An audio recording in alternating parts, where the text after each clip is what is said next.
Hello again, I'm here for you. Let's spend some time together and welcome back to my ARL vlog channel.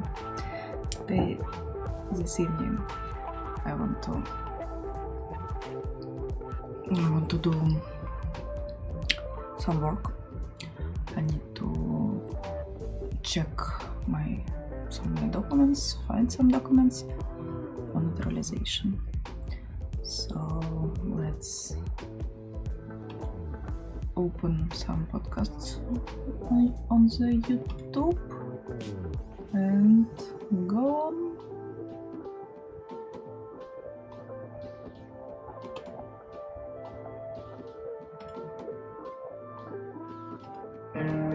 Oh yeah, it's happening, Bushmasters. It's BTG. Welcome to episode 10 of Semi-Indestructible, the finale of season 1. I thank you so much for hanging with me. We've had a lot of fun and looking forward to next season after a short break, get a few more surgeries and rebuild this broken beef carcass of mine. I had a great episode last week. A lot of Bushmasters are interested in film and television, and others aren't, but they enjoyed the stories, and that's all part of it. One thing I didn't mention, this is my first point of housekeeping, is, and I wish I brought this up, one of the skills that everyone should be working on, and this is particularly for the young Bushmasters, the baby Bushmasters. You're born in a generation that has access to a digital skill set that pungent fossils like myself do not. And you need to take advantage of that. Master your social media accounts, produce content, write photographs, write captions, learn how to edit videos, because in reality, getting that perfect show reel together is now often a waste of time, when in fact what you should have is an incredibly visually rich and mentally stimulating social media account. That is your show reel, that is your resume. So if you want to get into film and television, and particularly natural history, they'll want to see what you've done. And not everyone can go out into the into the rainforest and spoon with a loris. Some of us are lucky, a lot of us aren't, but you can still produce great content about lorises in a way that's fresh and exciting and new, and they go, wow, this is someone who gets it. So mastering social media, understanding that it's a form of entertainment as well as a form of worthy communication and advocacy is an important skill. So take your social media account seriously. By all means, divide them. Have your personal account with your mates and your family, and then have something for work, because you get a great following. It's an instant ticket to the big leagues. You get 100,000 plus followers or 1 million followers, and you've got a book deal. You've got an opportunity to be on television or on the radio or in your local newspaper. So it is a very accessible avenue. I wish I brought that up last week. That is a skill set that's out there. It's learnable. You can master it and use it to your advantage. So this week, and I don't want to start too highbrow, but this week I was thinking a lot about farts. And I was just reflecting about how there are certain animals who make the most of everything. And the two that come to mind are herring, who communicate underwater with farts. In fact, there was a very funny incident, almost an international military crisis, when Finnish scientists picked up these noises and they thought it was a Russian fleet of submarines communicating, coming close to an incursion on their border. And it turned out to be a giant school of herring just farting happy text messages back and forth to each other. So I'm impressed by how herring can communicate by farts. Then of course you have the carnivorous lacewing larvae, and they weaponize farts. They kill other insects, they stun them, sometimes paralyze them, sometimes kill them with their farts. And then they're able to eat them. So that's, to me, it's a good use of any kind of bodily expulsion, any kind of, as human beings, we produce a lot, we excrete a lot. Our exudate is manifold, but we don't use it very well. We're not very good with our waste. So I was thinking how disappointing human farts were, and how that we have not evolved to master our bodies fully. And that started me thinking about other qualities in other animals that are ridiculous, but also amazing. So when I think about, not just disappointing farts, but underperforming anything, there's one particular person that I've always wanted to talk to. You know him, you love him, he's often mistaken for a condom full of pudding, or a blobfish who's impersonating Britney Spears. As I've said many times, he's not a complete idiot. He's just incredibly authentic. He's my dear friend and yours, Peter Fitzer, aka the Professor, aka Retep. Please join me. Happy to be here. Really love that introduction. Yeah, I mean, listen, you're right. I am authentic, and you know, I am interested in what you were saying about the social media. I'm gonna have to watch one of your episodes other than this one. Yeah, now's the time. Now's the time. Always good when a co-owner of the station that you show us says that. I didn't even mention. I should do that proper intro.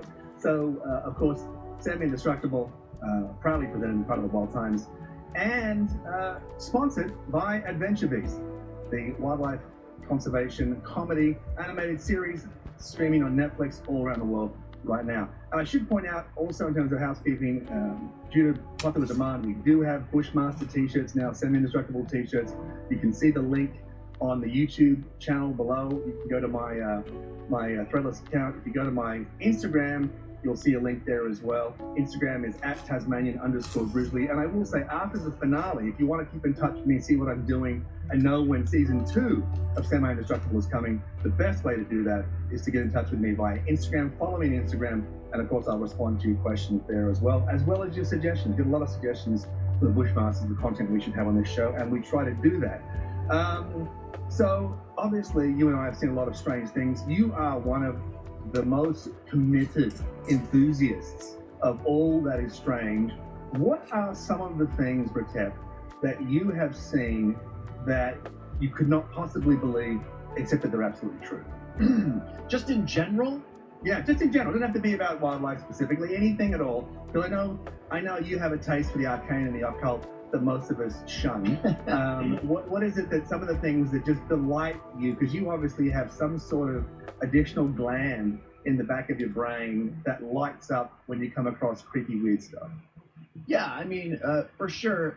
I will say, though, one thing I am that I do focus on a lot and look into and read a lot about are the strange things that humans do. And there's this one that I was introduced to by my wife's group of friends a while back. We're hanging out in the backyard of one of our friends' house. We just had a nice meal. Just working we do here. That thing that you do when kids aren't around. We turn on YouTube and we start just watching whatever comes on. And it just happened to be one of our friends' like recommendations through their account. And they've been watching these things called mukbang videos. What's mukbang? Yeah, exactly. And so I'm watching this, and it's literally just people who eat copious amounts of food, and that's all they do. They just eat it, and then they put a microphone by the noises of their mouth and the noises of the plate and the dining, and they just eat and eat and eat. And I'm talking for like 30 minutes. You'll just watch somebody eat like 50 tacos from Taco Bell. Is it revolting? Yes, it is, and it's very, somehow, it's like watching a car wreck. You know, you slow down, you have to watch it, and it's hugely popular. These people have millions and millions of followers, of people that are like devout fans, by the way. There's live chat going on, which is like, they're like enthusiastic about it. Eat another taco, yeah, the chewing sounds great. And I'm serious. Is the chewing sound, and what do they call it? ASMR, that autonomous sensory meridian response. Is it that kind of soothing, rain on the roof kind of thing of them eating, or is it just? Oh, nice to hear you here. Thank you for stopping by. Exactly that. And what about and do they vomit at the end, or they crap their pants? What do they do? No. It's not about anything other than this strange behavior of literally eating food as fast as they can and as big a quantity as they can. And are these people, I'm assuming they are horrifically distended and unhealthy? Are we talking Jabba the Hutt, or are we talking like chisel, like Joey Chestnut professional eater type positions? Yes. Well, I mean, once this took off and people, the fat people realized that they could do this and make a living on YouTube out of it, there's people who are, morbidly obese, down to people who look like the hot dog eating guy and totally normal, chiseled. And it's it's like, wow, the strain that must put on your digestive system. Yeah, I mean, your organs, anything, kidneys, liver. I mean, they're just having to process that. I mean, that's it's one of those weird things. Every time July 4th comes around, because obviously as someone who was not born in America, but has a certain affinity for cultural gluttony, I've warmed to certain traditions that I've become familiar with since I became an American citizen. And one of them, I'm a dual Aussie-American now, or a Tasmanian and a Tlingit forever. So one of the things that gets me is turkey, stuffing your face with turkey at Thanksgiving, which is my favorite day of the year. It's a secular holiday, not about gifts. Everyone's welcome. We all celebrate. Not going to diminish the dark history of the abuse of Indigenous people, particularly in the Northeast. But you can do that about anything if you try hard enough. So let's not do that. And my friends and family in Alaska who are native Alaskans love Thanksgiving, so I'm going to go with them on this. But it's tremendous feasting, delicious foods, traditional foods that I don't love all of them. The big thing with the marshmallows, I don't understand any of that. But the turkey and the rest of it, it's absolutely incredible. And then you're sort of laid out with, is it tryptophan, the drug? Tryptophan. So good night, nurse. Lie down, have a bit of a nap fart. Get up. Not one, 2 games of football and the National Dog Show all on the same day. It just doesn't get any better with that. But the thing I find revolting is eating contests in general. I can understand back in the day, and particularly the Germanic roots, in the Northeast, where you have these pie eating contests. And it wouldn't be the number of pies, it's about eating a pie quickly, because it's a celebration of abundance and a little bit of self-deprecating humor. You get pie in your face. These big men out there pushing plows all day, they can burn the calories. Now, though, when you watch these eating contests, and it's not just hot dogs, it's baked beans, it's hot wings, it's oysters. It's truly revolting. And I say that, I could watch a Komodo dragon ram the leg of a deer into its throat all day. I've watched bears, devour other bears. And that's nature, though. This is not natural, what we're talking about here. It just seems to be a harbinger of the end of the empire, the last days of Rome, when we just got a bunch of people who we say, we will pay you to fill your body cavity with meat byproducts. I can't, I want to gag. I want to gag. It gets me every time. It's really just a fascinating thing. There's nothing more to it than that. And it's there's nothing else to get out of it other than entertainment. Whereas other things there are, there's an education, you get inspired, you get motivated to do things. Not with this. You're just I'm revolted and I cannot look away, and that is the opposite of human progress. Yeah, no, I agree, but it is, you're right, it is a car wreck. It is a car wreck of saliva and flesh, and I understand why it's a spectacle. So there you go, I did mukbang. Is there a cultural origin for that? Doesn't sound like an English word. Where does that come from? I think it's Asian, but I don't want to offend or do anything. I don't know for fact, but I do believe that it was of Asian descent when I was watching the first couple that I watched. Incredible. Okay, so let's jump off that. Kyle here, he said it's popular in South Korea. Got it. Okay, there you go. I do love Korean barbecue. That's where I went immediately. Dude, good point right there. Korean barbecue. $30, all you can eat. You're stuffing your face with as much as you can so that you get your money's worth. And I say this as a dad, and you have a little one too, and it's so frustrating to have 2 beautiful, perfect children who don't understand the importance of an embarrassment of South Korean condiments around your little barbecue grill. And having to cook their own food. So it's I've been craving. One of my good friends is the novelist, fantasy novelist Christopher Paolini. He wrote the Aragon books. A new book out, Murtagh, is out now. It's incredible. Anyway, he and his sister and I have a tradition whenever he's in, and we're both in the same place at the same time, we catch up for Korean barbecue. And Christopher, if you're listening, it's time to get a kimchi on. It is time. Well, now you'll know, too, if he's an actual friend and he's listening, because he'll reach out. He will. Although he's in Frankfurt now at the book fair, so when he gets back from Germany, let's get a barbecue on. Hey guys, if you're enjoying Guys, if you like The Wild Times, check us out on Patreon. We put out 4 extra podcasts per month. That's one commute a week that you're just going to be laughing and learning the whole time in the car. Hell, I do something else. This is the late night content and stuff that we can't show on YouTube because they'll kick us off YouTube. It's the Cinemax of podcasts. Uncensored, raw dog. It's the Cinemax of podcasts. Check it out. Link right here. Let's talk about animals that eat animals in interesting ways. Okay. All right. One of the things that astonishes me, and I'll tell you what, let's just for the sake of it, I want to talk about fish. And you can go anywhere you want on this, but one of the things that fascinates me is the African cichlid.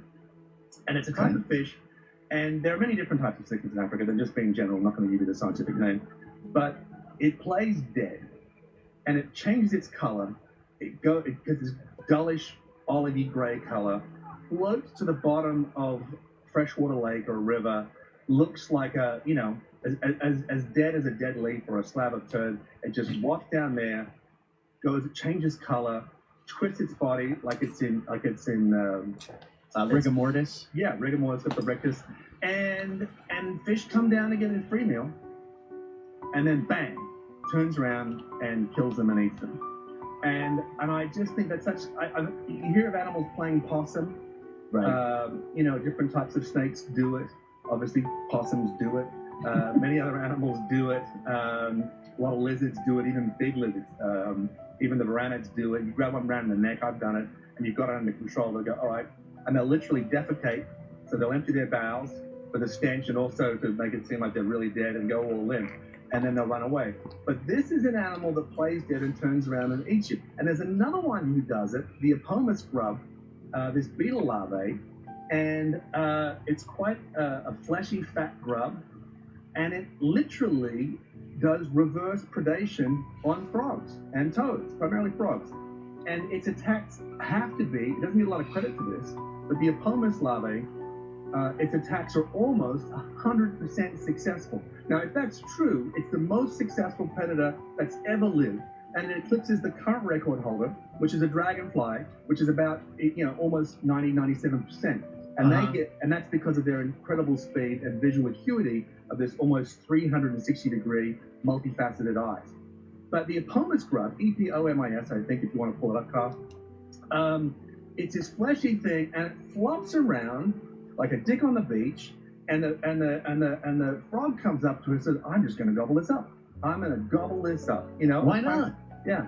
And it gets there and it bites the grub, and the grub turns around and latches on. So what became... It's like Alien, dude. The movie Alien. Yeah, and it just sucks them dry. It's like a vampire. It's kind of scary. Yeah. So you think it's a layup. I mean, in the world of the frog, this is a beautiful, fat, all-you-can-eat Vegas-style buffet. Yeah. And I mean, this is literally a 10-pound hot dog, and it just turns around and boom, and now it literally will just suck you dry, take your life, and that's it. So I just think that's the kind of feeding that I just go, that is the stupidest strategy ever. Saying, please come bite me.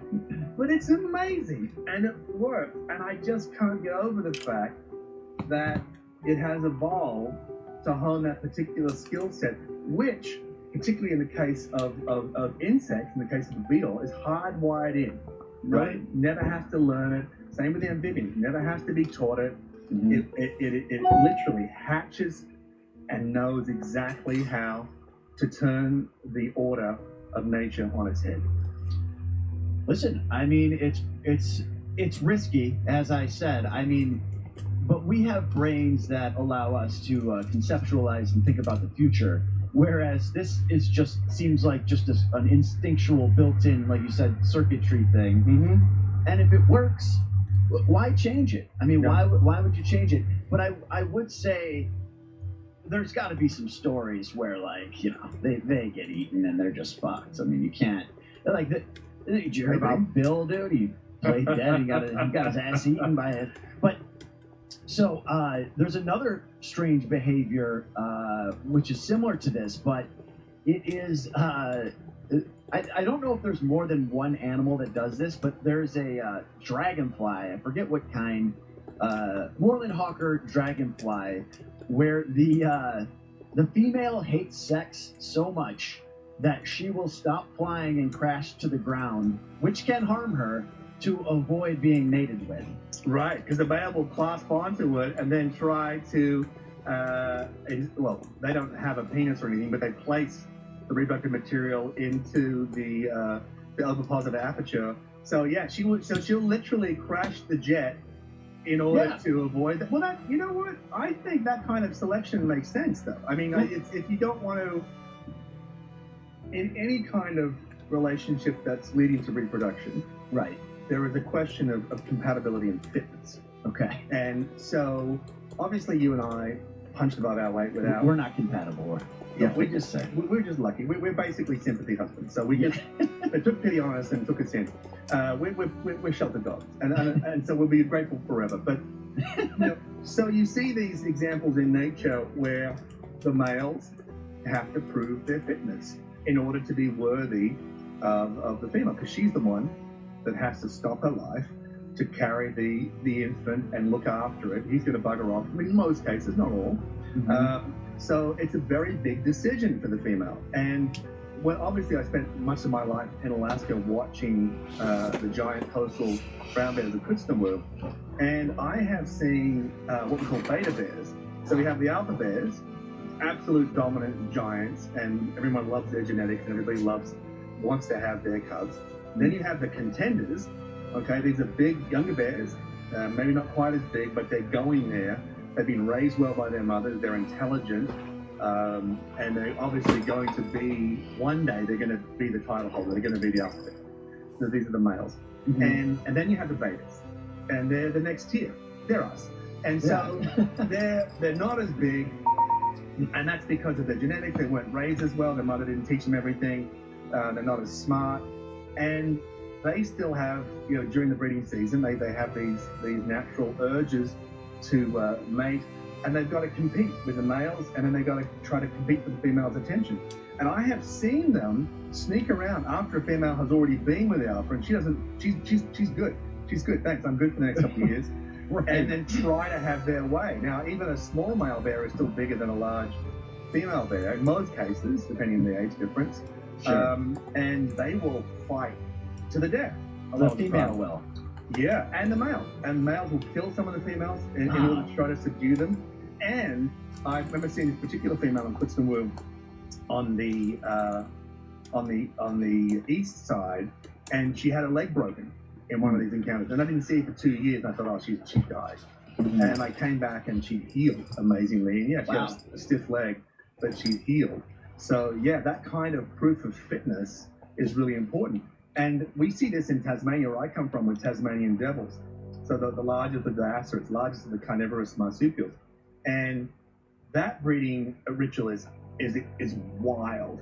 Because what goes on there? Well, when the female comes into season, and it's a fairly narrow window of opportunity, she develops this sort of fatty lump on the back of her head. On the top of her head. Yeah. Sounds real sexy. That's right, the lady's night lump. And and she gets out, that's what the song was about, actually. The Black Eyed Peas, the Lady Lumps, is actually about Tasmanian devils. And go listen to the lyrics, you'll see that I'm right. I believe you. And anyway, she develops this thing. Now, she has a number of things going for her, but she's, they're very squat, aggressive, powerful animals. They're built like bulldogs. And they have, of all mammals, I think they have, pound for pound, the strongest bite force, pound for pound. And, oh, wow. Yeah, and it's because of their incredible triangular jaw. They used to have I've got it somewhere here, I've got a devil skull, and it's almost a perfect triangle.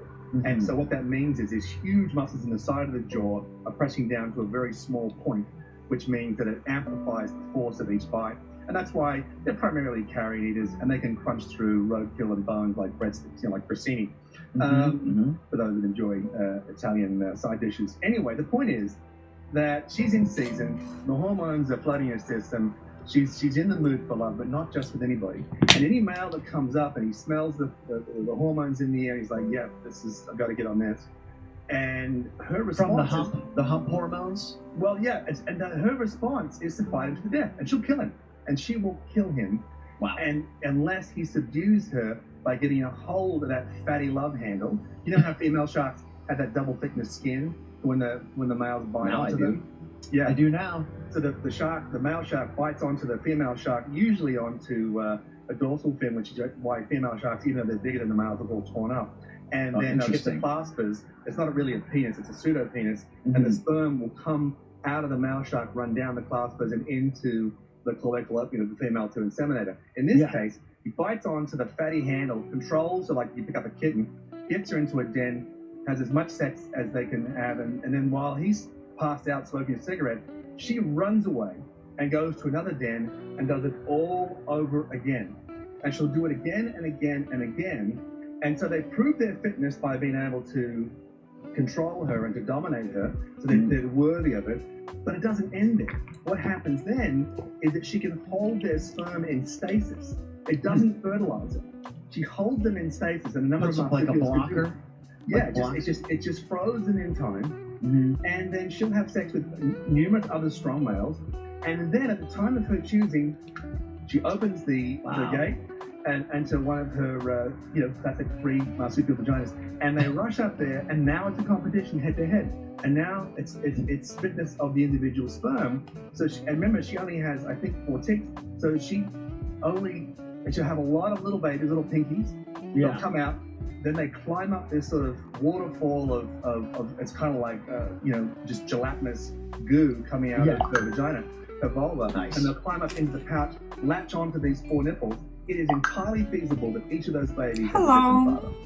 I'm not. I'm just. First of all, it sounds like I'm just kinda living here because we're in my country. I'm from Ukraine. Hello.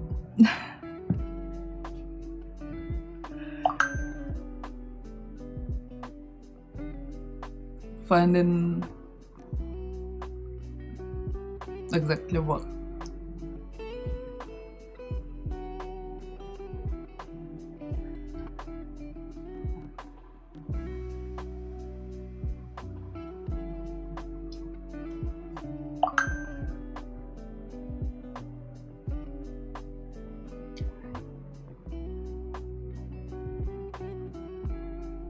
Are you in the country?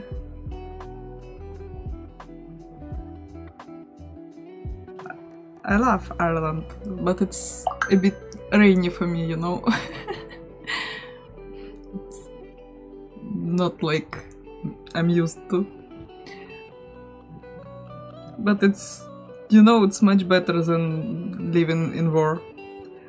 My house was burned down, so it's not actually hard times for me, I lost many friends. Yeah, it's not your fault, it's okay.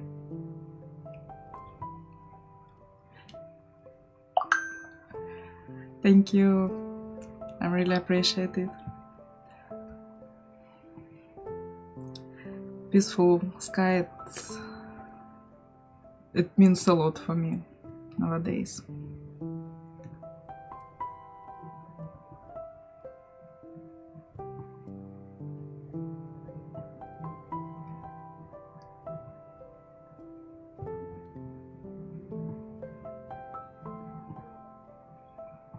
Are you from Dublin?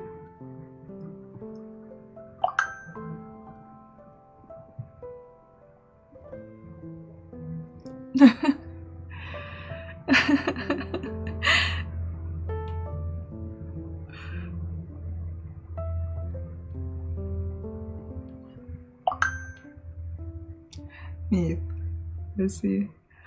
I live in Dublin now. Never been there.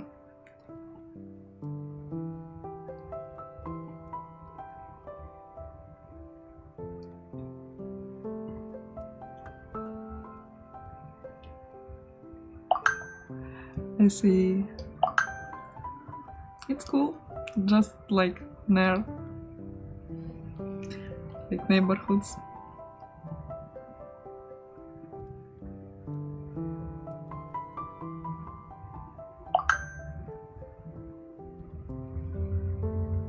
I think every city in Ireland just so beautiful because of the too much greenery here. It's always just beautiful.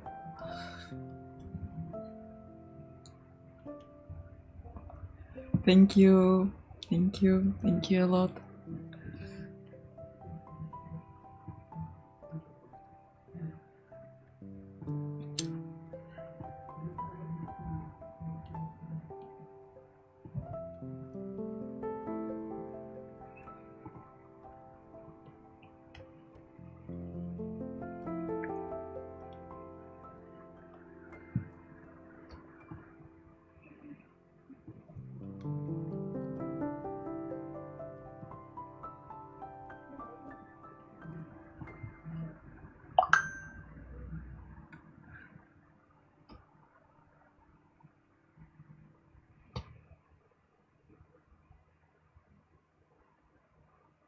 Understand you. Understandable.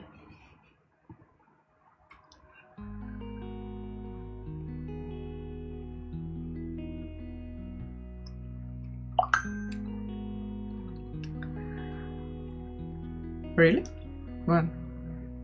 I didn't hear about it. I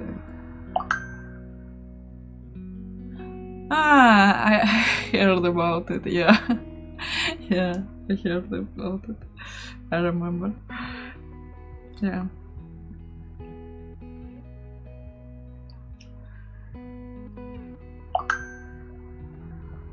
Yeah.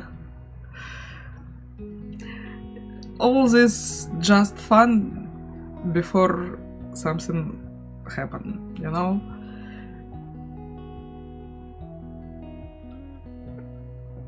Before it starting with us, I can't believe it.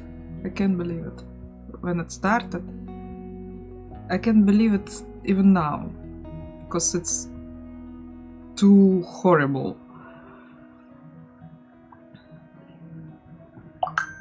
It can't be happen with me, with my family. It's just, I don't know how explain it. Just too much.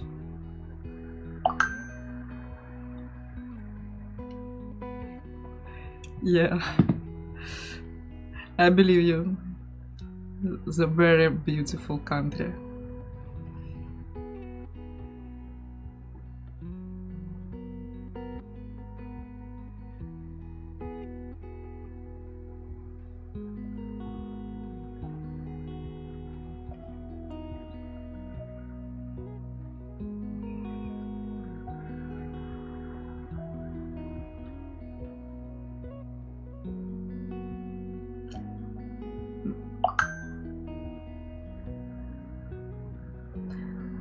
Yeah.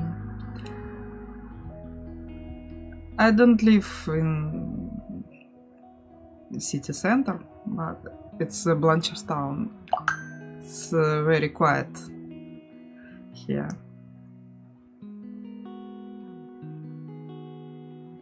So I like this place. Yeah, Blanchardstown.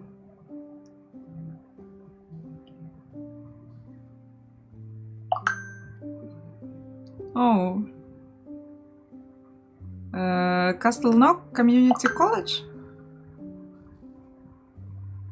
Or another?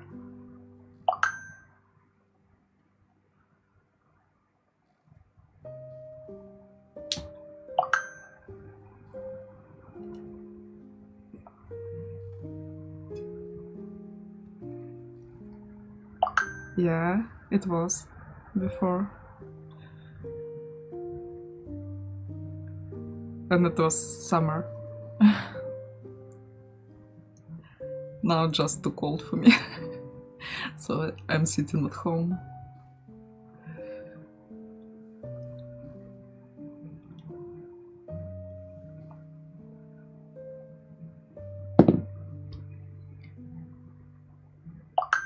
Yeah, I really like this place. It's so quiet here, so green. Down point. I don't know. I see. I see. Cool.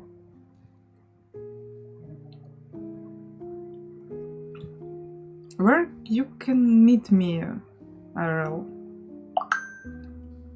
Animation. Oh, it's cool. Sounds great. Interesting work. I learned English in Castle Knock Community College a few weeks.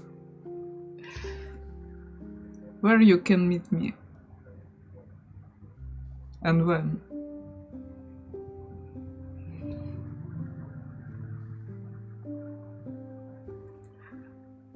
Castle Knock, yeah.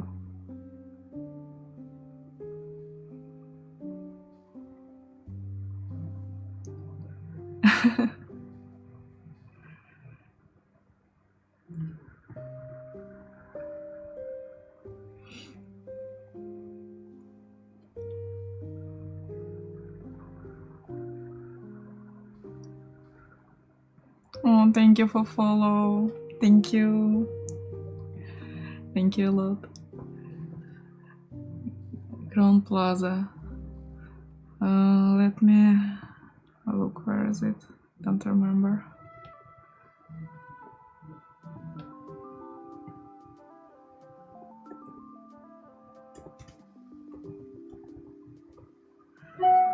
Crown Plaza.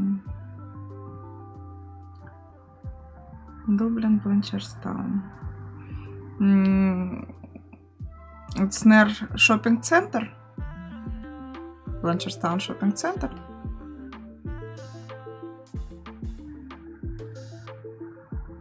I was there, but I don't know. It's near me, so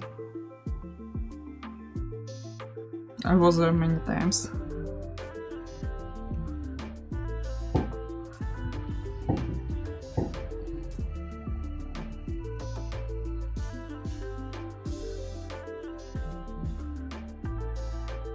Yeah, it's so large.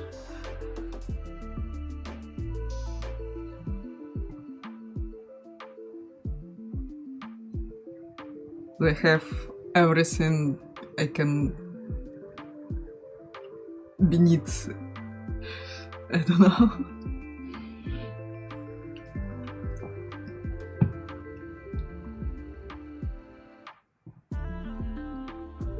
It's cool.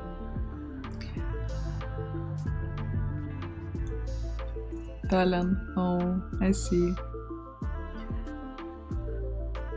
I was in Italy before. I traveled a lot before war started, but now I'm just sitting here and working on my mental health.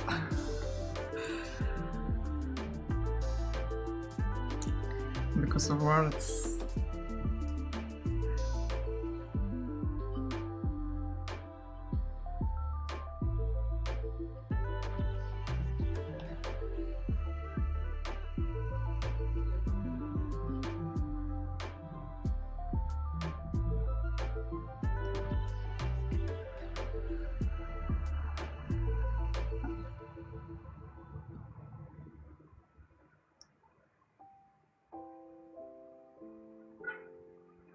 yeah, I can, but I don't have like I don't want to. For now, it's just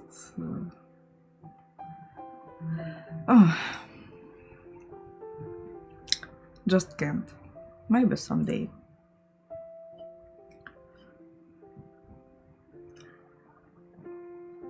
In 2001, I was in Croatia, Montenegro, Italy, Spain,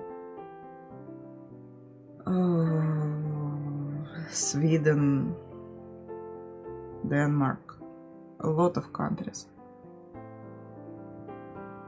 2022 started with war, and only two country that I travel after war started, it was Poland. We go there for volunteering, and Tenerife for 1 week. That's it.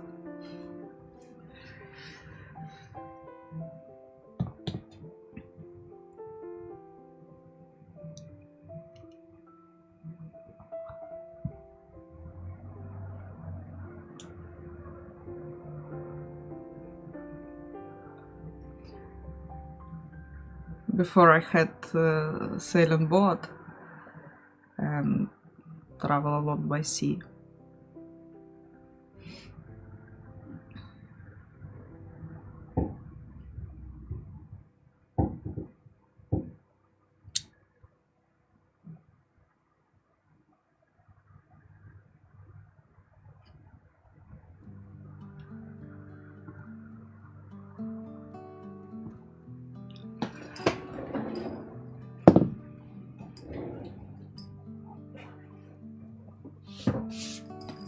Where from your neighbors exactly from Ukraine? Do you know city? Interesting.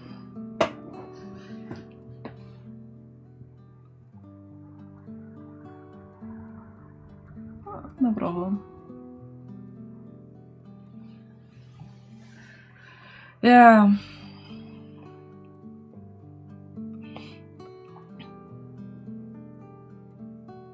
Actually, I don't have any support for living here because my husband working and we can live on own expenses and pay taxes like other Irish people.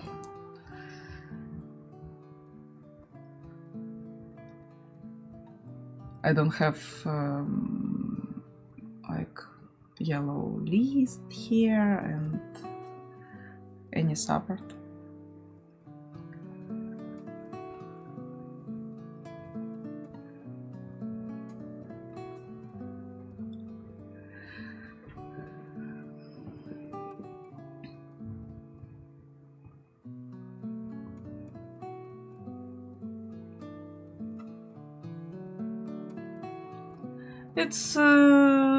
It's okay. We don't need it.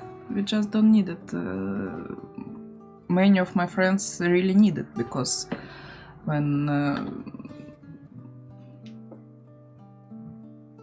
woman alone with child, she can't work. She don't have money. It's terrible situation, you know. For me, it's okay. I have money. I have work, so I just don't need it.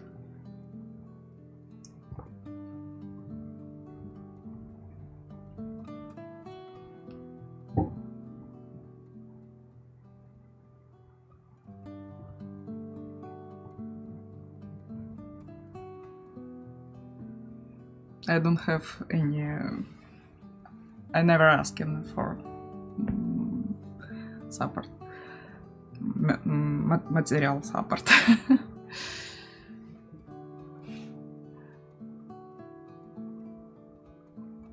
We will move. Why? From Ireland?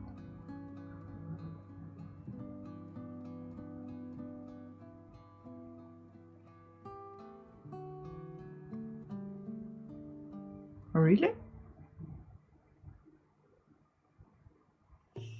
Why?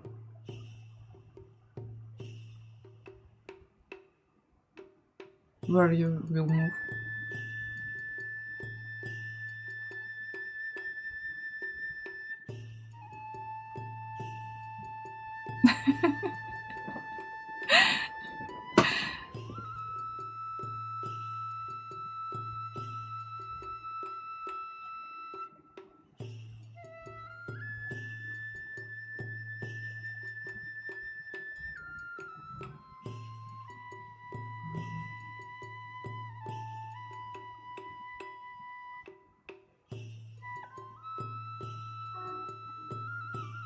Do you choose the new country which you like more than Ireland?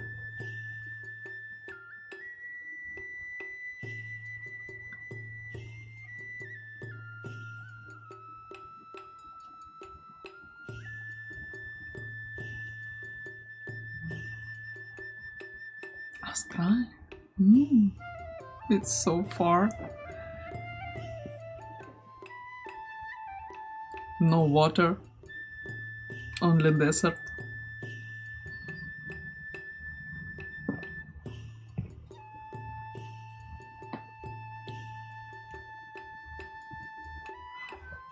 Big spiders. And sharks.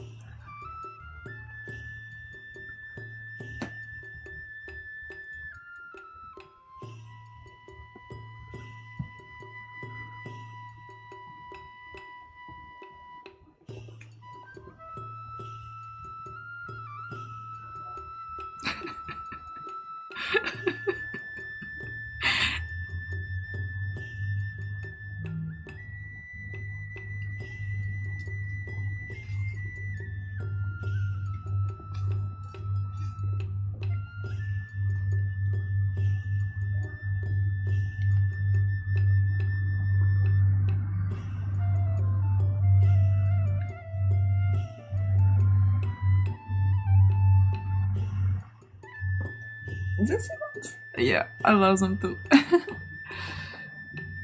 I bought it from Amazon.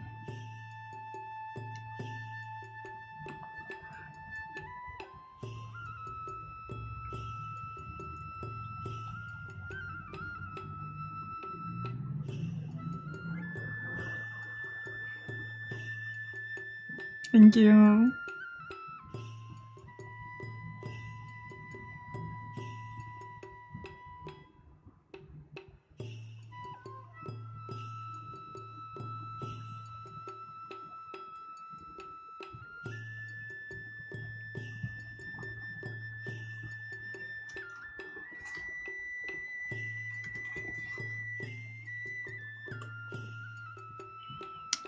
Yeah, it's Lost Mary. Triple melon it was, but now just melon. I don't know why they rename it.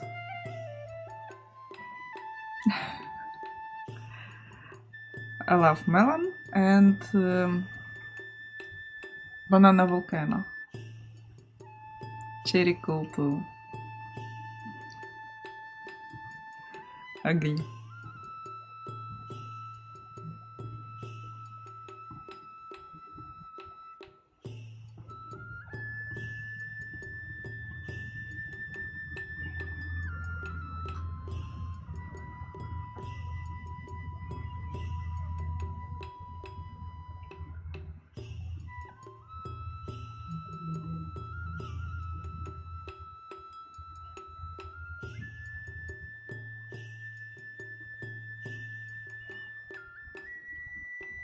Yeah.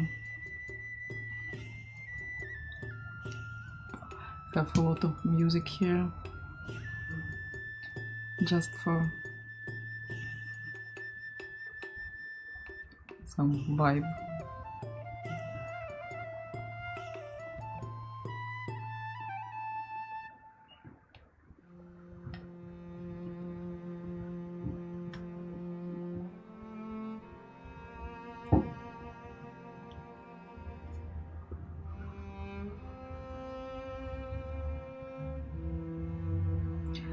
Yeah, I like metal.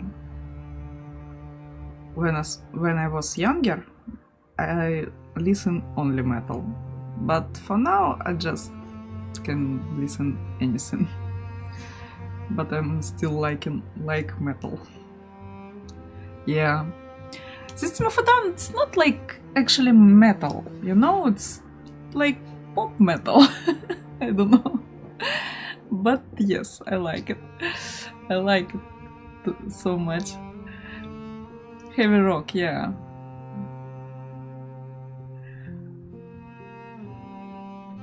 Maybe you heard before the band with name Nocturnal Mortem.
A movie, like no joke. Like you put dramatic music behind that, Yeah. or like on Planet Earth, you know, there's an interesting one where there's I forget, it's like snakes chasing an animal. That's what I'm picturing. See, that was so in the Galacticus. That was so good. So riveting, and I feel like this would do that. I do want to just go back to about the hump a little more, because I did look up the lyrics, and it's really funny because they are exactly what's going through the head of the male as he goes in for the attack. What you gonna do with all that junk inside your trunk? Yeah. I'm gonna get you drunk, get you love drunk off my hump, my hump, my hump, my hump, my hump, my hump, my hump, my lovely little lumps. Yeah. Now, Tasmanian Devil. That's exactly it. I'll never not think about the Tasmanian Devil when I hear the chorus of this song again. Thank you, Black Eyed Peas. Anyway, it just makes me laugh. Anyway, it's just extraordinary how we're always trying to prove ourselves. And you know, there are certain types of toxic masculinity that take offense to being required to demonstrate our worthiness. But that's life. life is a giant audition, and you got to put on your best self whenever you can, and hopefully there's consistency between the face you put on in public and who you are in private. And when there isn't, that's when you're officially a psycho. So here's let me I know about another an animal, an insect who. So this happens, right? And in this instance, it's all about just pure aggression and physically getting there and getting to mate with the mate there, and her fighting against you to the death. Sure. Well, the nursery spider, the female eats the male, right? And after they mate, but the male is wise to this trick, so it plays dead and gets dragged around by the female, who's eventually going to eat him, and tries to mate again after playing dead for a while, and sometimes successfully will get another mate in before being eaten. So on the other side, us males aren't completely stupid. We can adapt to this too. No, and not just in a physical manner. No. Well, what's interesting about that and spiders in general is, again, most animals remember how we describe gender and nature. It's not like some sort of artificial social construct that we have that everyone argues about. It's very simple. Males produce sperm, females produce eggs. That's how we divide it. That's their gametes, as we call them, and that's it. We don't care what it comes out of. Some cases, females have penises, males have vagina. Most cases, they have neither. We don't care. From a scientific point of view, for gametes, eggs, female, sperm, male. Sure. So male spiders don't have penises or vaginas. They have and so the male secretes its sperm onto its pedipalp, the little kind of side arms inside the mouth there. And, Interesting. And then he's going to slap that on, like like he's trying to. In one way, you like to think it was a very delicate operation. And in the other case, you might think, no, he's just trying to put some putty into a hole in a wall. But he's trying to get it in there. And then some of them will then break off the tip of this pedipalp, which is kind of like an artificial hand, to break it off in the aperture, in the hole, so that it keeps the sperm in there to ensure that the female carries his baby and prevents another male from getting in there. So it's quite bizarre. I've been talking about bees. And how bees, male bees, are drones, and their penis explodes into the female's vagina. They do have a penis, and it blocks it. So same principle, but sacrificial. Now they can live without a pedipalp, and many of them will snap it off and try to run away because they're going to get eaten. Right, exactly. They know what's up. Speaking of bees, there's another weird behavior that human beings partake in. Have you ever heard of bee bearding? Yes. So this is what makes me think that humans are beyond reproach, because much like this is it, Fitz. This is it, mate. This one thing. You're wearing all bees. Leave the bees alone. Why do you have to? Do the bees enjoy this? I mean, what's going through the bees' heads? There's this one comedian, Louis C.K., who has this bit where he talks about ducks. Like, he's in a foreign country and he's like, they got every fucking piece of the duck available in there. They got duck beaks, duck vaginas. You can eat the duck vagina. He's like, this is the ultimate domination of a species, but just for no reason. I would have thought that's well, I mean, yeah, but I would have thought the duck thing is actually good use of resources. No, I get that. That is. This is not. This is the thing where it's just an ultimate domination of a species. You're wearing them for no reason. Just like, it is weird. Do you remember? I forget who it was. Actress. I want to say Angelina Jolie, and something to do with, I don't know, saving bees. Some famous actress. And so they put her on some sort of ad for this cause about health, and she's like wearing bees, and it was like 6 bees, and it's like, come on. But 6 bees. Not enough bees. Not enough bees. But it's, I mean, look, don't get me wrong. Bee health is a very important. They're vitally important pollinators. And I love bees, man. Legit. Yeah, right. We have carpenter bees here, which are very beautiful, and they look like they're going to do something, but they never do. And then there's big black ones that look like bumblebees. Yeah, we got those too, and I love them. Pretty. And we have some other bumblebees here, which, the thing about bumblebees is that some of them sting and some of them don't. And just looking at them, I'm never sure which one's which, so I tend not to mess with them. And then we have honeybees. I don't know who has a hive, but thankfully there are some hives around here. Yeah, same here. It's nice because people have realized the majority of bees don't produce commercial grades of honey, and that's not their calling anyway. That's a beautiful side product. It's really about pollinating not just food crops, but plants in Everything. general. Yeah. I'll tell you something I love about, I want to say insects, actually arachnids, so arthropods in general. As you would know, in ancient Greece, the largest of all the sea monsters was the great Scolopendra. And Scolopendra was this giant segmented sea monster that was so big that it could sink a trireme, so the largest warship of that time. So it meant that there wasn't a single ship they could put to sea that this giant sea monster couldn't destroy. And it was so terrifying to look upon that when one died and was washed on the beach, the people were too afraid to even look at it, even dead. They couldn't bear to look at it.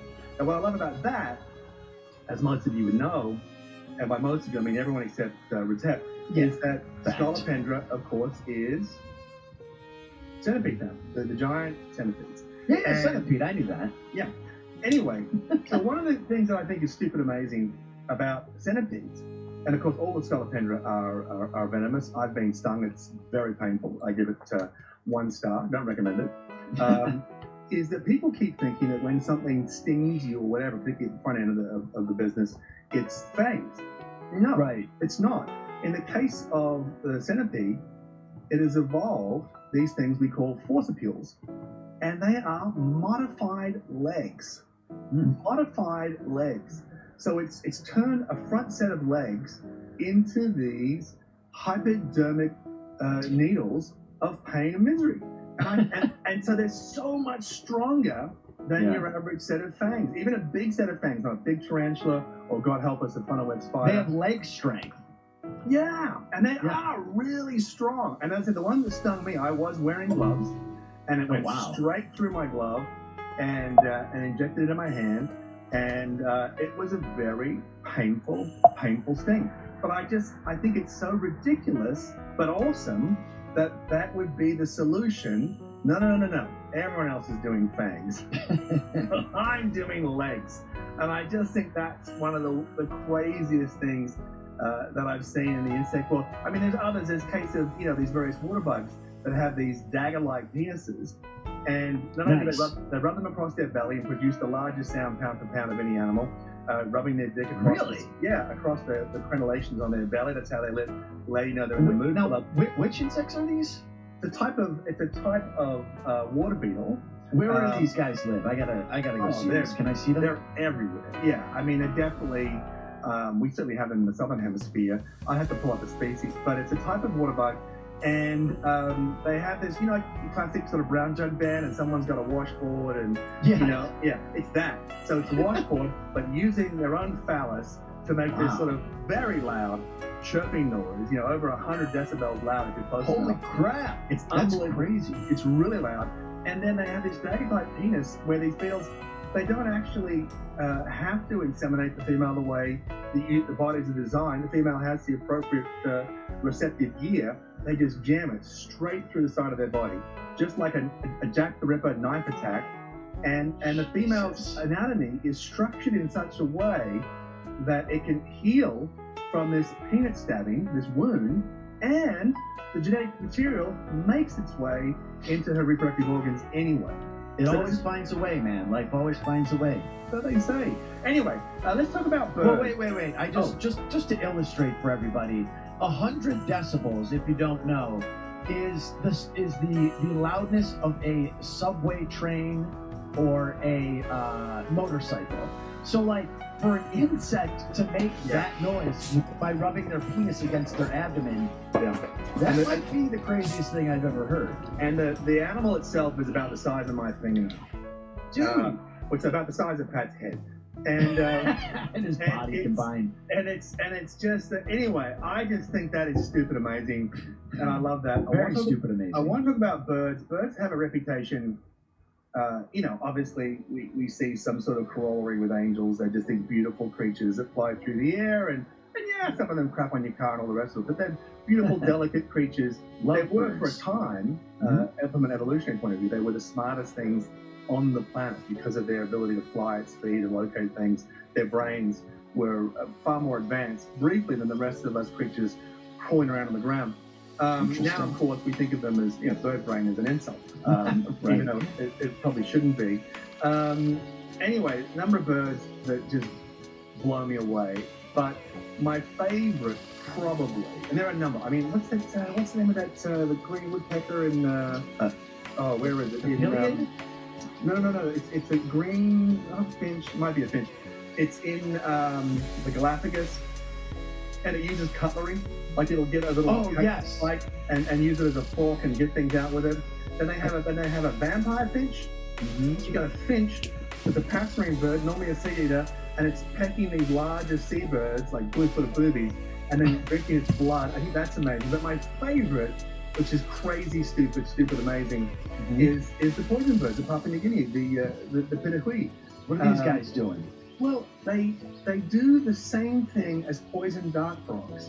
They eat these highly toxic beetles, and they are able to retain the toxin of the poison, amplify it by getting it in their system until they themselves, like a monarch butterfly or a poison dart frog, they themselves are now poisonous. That's a superpower. It is. So here's this, not particularly large. It's quite a beautiful bird. There's a number of varieties. It's about the size of a canary.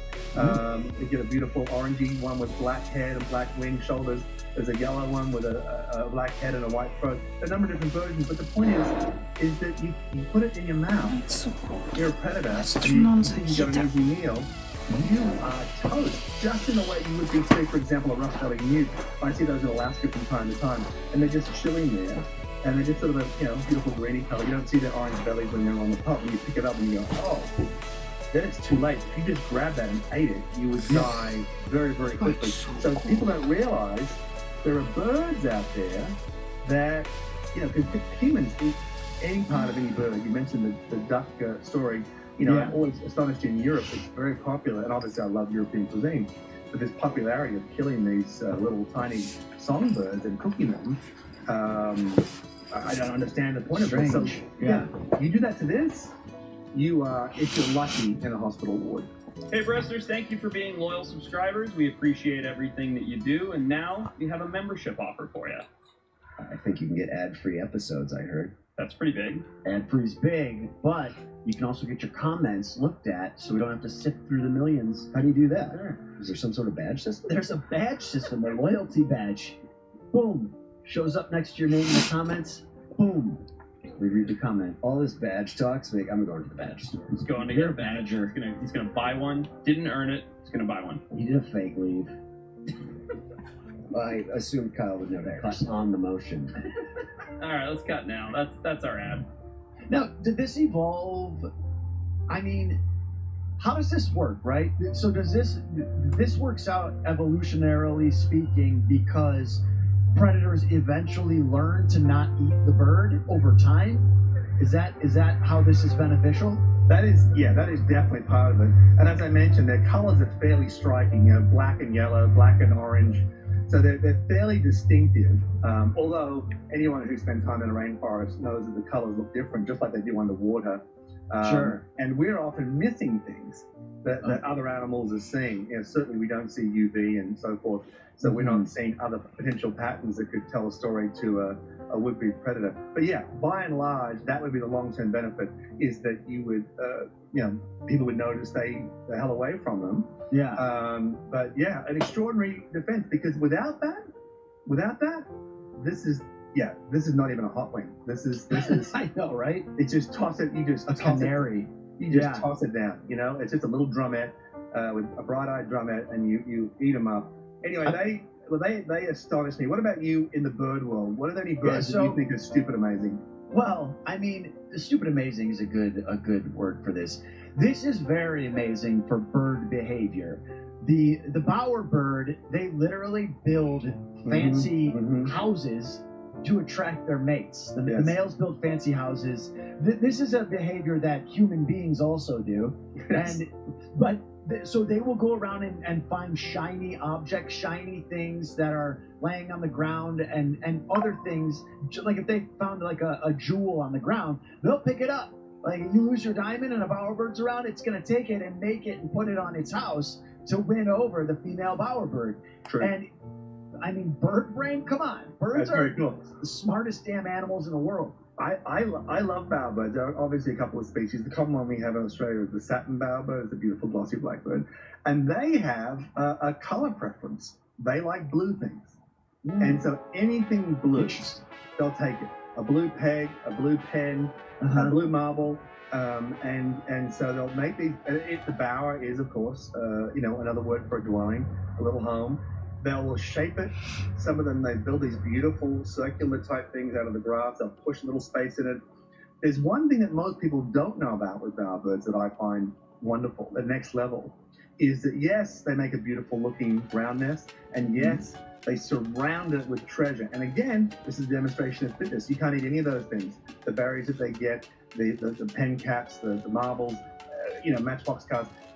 It's just purely eye candy to show that you're strong enough and smart enough. Look at that. That's a beautiful looking bow. You know the one that's just the blue stuff to the second from the top left there, Kyle? Yeah. That's what I'm talking about. So this is a great one because you see all that blue stuff, that beautiful grass, it's flattened around it to make it a sculptural feature. The bower is the center part in the middle, the grass. Now here's something you can't see looking at that. That bird has chewed up a bunch of stuff and spat and pasted this saliva and glump all over it. And that gives it a fragrance and that makes it appealing. So you know how when you're trying to show off a house, you're trying to sell your house? Yeah. They tell you to bake some fresh bread and put out flowers. So it goes the next level. So and that's something that I love about satin bowerbirds. Just like same way those little tiny what are those little toady fish that build those beautiful mosaics of sand and shells? Oh God, I don't know, but now I need to look. Yeah, no, you've seen those. I'm trying to think of the word for it. They're quite big up in the Himalayas. These monks make these beautiful mandalas out of sand. And this is that, but a little fish, the bottom of the sea, and they use the force of their fins in the water to shape this sand into beautiful patterns. And it's enormous. It could be several feet across, even though the fish is tiny. Have you seen it? I've not seen it. Is it the white spotted pufferfish? Yeah, that sounds about right. Okay, yeah. So I pulled. Yes, it is. It makes the pufferfish evidently makes these giant mandalas in the sand. Look at this thing. It's beautiful, and the scale of it is the fish is tiny, and this is the kind of shit in nature that literally makes me be like, man, there has to be some kind of order behind this because it's beautiful, right? It's just unbelievable that they don't know that they're doing this, but no, it's just wild, man. Anyway, so what else? Before I get off birds, are there any other bird stuff that you want to talk about? You know, I'm not an animal guy, so I'm trying to think. What do penguins do that's cool? They just love penguins. Well, there's lots of different types of penguins, but the funny one that I laugh about, which was in Adventure Beast, and we talked about the actual thing was the Adelie penguins. Various penguins trading stones for nests in exchange for sexual favors, and then there was the necrophilia of dead frozen penguins being inseminated by over-keen males who couldn't tell the difference between a frozen corpse and an eager female who was up for a good time. So that was a strange behaviour, which was sadly hidden due to censorship in the Victorians. People just didn't want to know about it. It's an aberrant behaviour. I mean, it's harmless. The animal's dead, but they just, they're pre-programmed. Remember that most birds don't have external genitals. There's no penis involved. It's just an exchange of fluids. So it wasn't a tremendous violation in that sense, but it was a very strange behaviour, almost like a training ground, a sort of a sex therapist, a dead sex therapist. But that's not even the weirdest thing in that era. I want to go to amphibians because this is probably the most stupid, amazing thing I've ever heard of. All right, what do you got? Are you familiar with the term explosive breeding? Well, obviously you have, because you got. Well, I know what explosive diarrhea is. Is it similar? Okay, it's not. It's thankfully no, it's not. But explosive breeding, and we see this with amphibians and specifically frogs and toads. What happens is, let me back into this. Your common garter snake, right? And we get them all through here in North America, particularly up further north, it's a little bit colder. And they do a very strange thing. and they have these things, these mating balls, and you'll come across, and there'll be a receptive female, and there will be, I'm not joking, dozens of male snakes wrestling around her, trying to line up their hemipenis, or double penis, and the penis has some little hooks on it, and they're trying to get that into the cloaca, the urogenitary opening of the female, and to inseminate her. And they're all wrestling to try to get this position, this giant ball of snakes. A big snake orgy. Right. And so you got one female exuding these hormones, and then you got dozens and dozens of males piled on. What's funny about that is some of the smaller males come out and they hatch, and it's cold and they're slow and they're potentially going to get picked off. What they do is produce an artificial female hormone, and that causes these other males that are already out and warmed up and active to rush over them and to try to mate with them, and they're wrestling and wrestling, and by doing that, it achieves two goals. First, it adds a protective layer, defensive barrier of other snakes between the cold little snake and the males that are already warmed up, and the predators that might come and pick him off. So one, you're going to get the other snakes before you get to me, and two, it literally warms the temperature up. So now this cold-blooded snake who's like, oh, I'm so frail. Now he's more about, there's like, okay, I'm good to go. Stops emitting the hormone and buggers off. So I think that, behavior. When you say buggers off, you mean he's not even trying to get with the female? He's literally just using There's the no orgy female ball? there. There's no female there. He's producing a fake scent, pretending to be female in order to get a mating ball, in order to get protective shield of snakes, and to warm it all up. Now, that's reptiles. Let's go to amphibians. In the case of certain frogs and toads, explosive breeding is when the female is initiated, she's good for it, she's ready to lay eggs, and of course, again, there's no penises involved here. The female excretes the eggs, lays the eggs, and the male milks them, puts his genetic material over them in order to fertilize. I had no idea that so many species did not have penises. The great majority, almost That's all. crazy. Almost all of them. Almost all of us don't have one. It's just one of those weird things. I don't know what it When you is. said us, now I'm a little concerned. Almost, yeah, that's right. All right. In the cathedral of ideas, I'm a snarky unit. Fine, let's go with that. But here's the thing. So these guys, the females in there, they'll just jump onto her en masse into the water, and very often it's kind of like, you ever watched water polo, the Olympics, and they have the camera above the water, and that looks pretty decent, and then they go below the water, and you're like, oh my god, it's just picking and stabbing and grabbing and stuff. It's the underneath the water in the Olympic water polo, but times 1,000, and the males grab onto the female. They're all desperate, and a lot of them have like special hooks or little pads to grip onto her to try to get into a position. So when she blasts out this gelatinous egg mass, their semen is the one that fertilizes it, first in, first served situation. In the process, the female often drowns. That's explosive breeding. Now, there's a species of toad. We often just refer to it as long-nosed toad. It doesn't have a common name, something like proboscidae.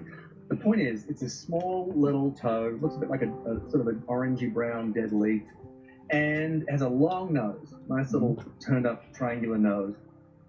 They don't let the death of the female bother them. They will take the female and continue to rhythmically squeeze the sides of the limp corpse. And they'll keep doing that until they physically force the egg mass out of the dead mother. And then How are you? They will inseminate it, they'll milk over it, and they'll Just some fertilize podcast it. while I'm It works. working now. It is functional necrophilia. It is That's the craziest thing. That is to me one of the most stupid, Weird amazing animal behaviors that behavior. I've ever seen. Yeah, I mean, They're talking about anything to advance life, as they say. I mean, they don't always. Do they always die, or this just happens sometimes? It happens often. I'm great too. Yeah, so they figured out a way to. Yeah. I mean, they evolved to fuck it up, and then they evolved to fix the fuck up.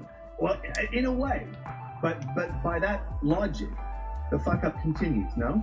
So it's not a solve. The solve is, hey, maybe let's not kill our mating partner, one of our children. The solve is, okay, we know we're going to kill her, but here's how we can make it. We can save the party.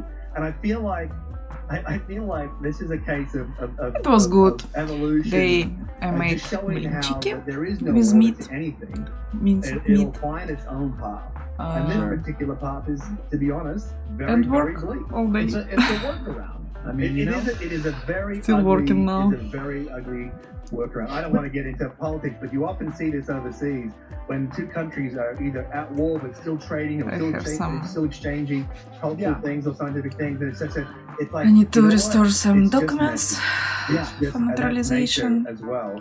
Well, it's interesting And because also I you need know I think about to human edit beings some and all these videos strange from animal my behaviors YouTube that channel. we're talking about, and it's like So human beings go against we nature, have some right? work We create our still. own strange behavior. It's not evolution For a that few makes days. us do strange things like eat Tide Pods and weird things like that. It has nothing to do with. I don't know. I think it is. I think It is It like is. a social thing, or Yeah, because we are social animals and we're looking for affirmation. We're looking to It's true. We're looking to bond. We're looking to stand out. Again, this goes back to proving fitness. People always think about proving fitness in the context of two things: sex and survival. yeah, And that's not actually accurate because, yeah, you prove fitness in a very broad sense to show that you're potentially a worthy partner, and particularly in conventional human terms, a worthy husband and father, for the case of a male, a worthy wife and mother in the case of a female. In nature, that's the same. But in nature also, and in humans, you prove fitness for survival. So let's just say you get into an argument at the pub, you're at the bar and you get into an argument. You want to look and sound tough.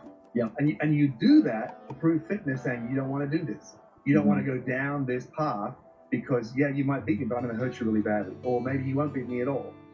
Maybe I'm the opponent's larvae. You know, you're going to come in thinking you're going to crush me, and I'm going to rip you apart. So that's a possibility. But there's also other types of proving fitness that are very important to social dynamics. So people eating Tide Pods and doing vodka eyeball shots, they're proving that they're dynamic and interesting enough to be part of a social network. They're looking for a form of validation that will ensure them some sort of social success. So I would argue that as inane as that kind of antics are, they have been enabled by certain aspects of modern life, lack of other types of avenues of challenges, exposure to certain types of media with its immediate gratification.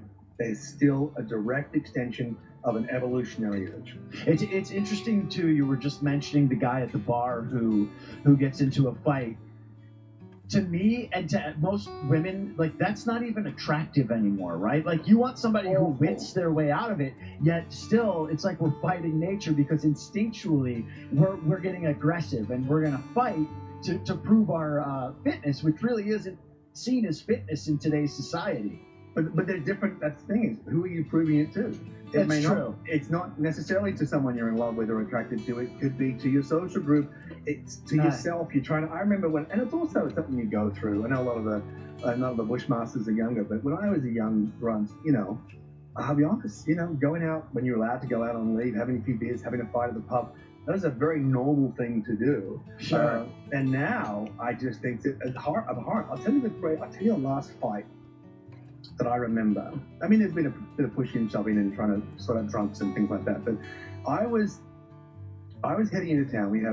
I was in the paratroopers and we had a night off. And there was this band that we love. It was a tribute band called the Swinging 60s. Okay, not exactly Sepultura or Megadeth. Okay, it was just a fun party band. And it was in the city. Now, the army base is a long way. And you don't want to drive, take like 2 hours. Take the train, you'll be there in less than an hour. So we'd always take the train. In fact, there was a train station at the army base. Nice. And so we clean up. We got our civilian clothes on. We get on this train.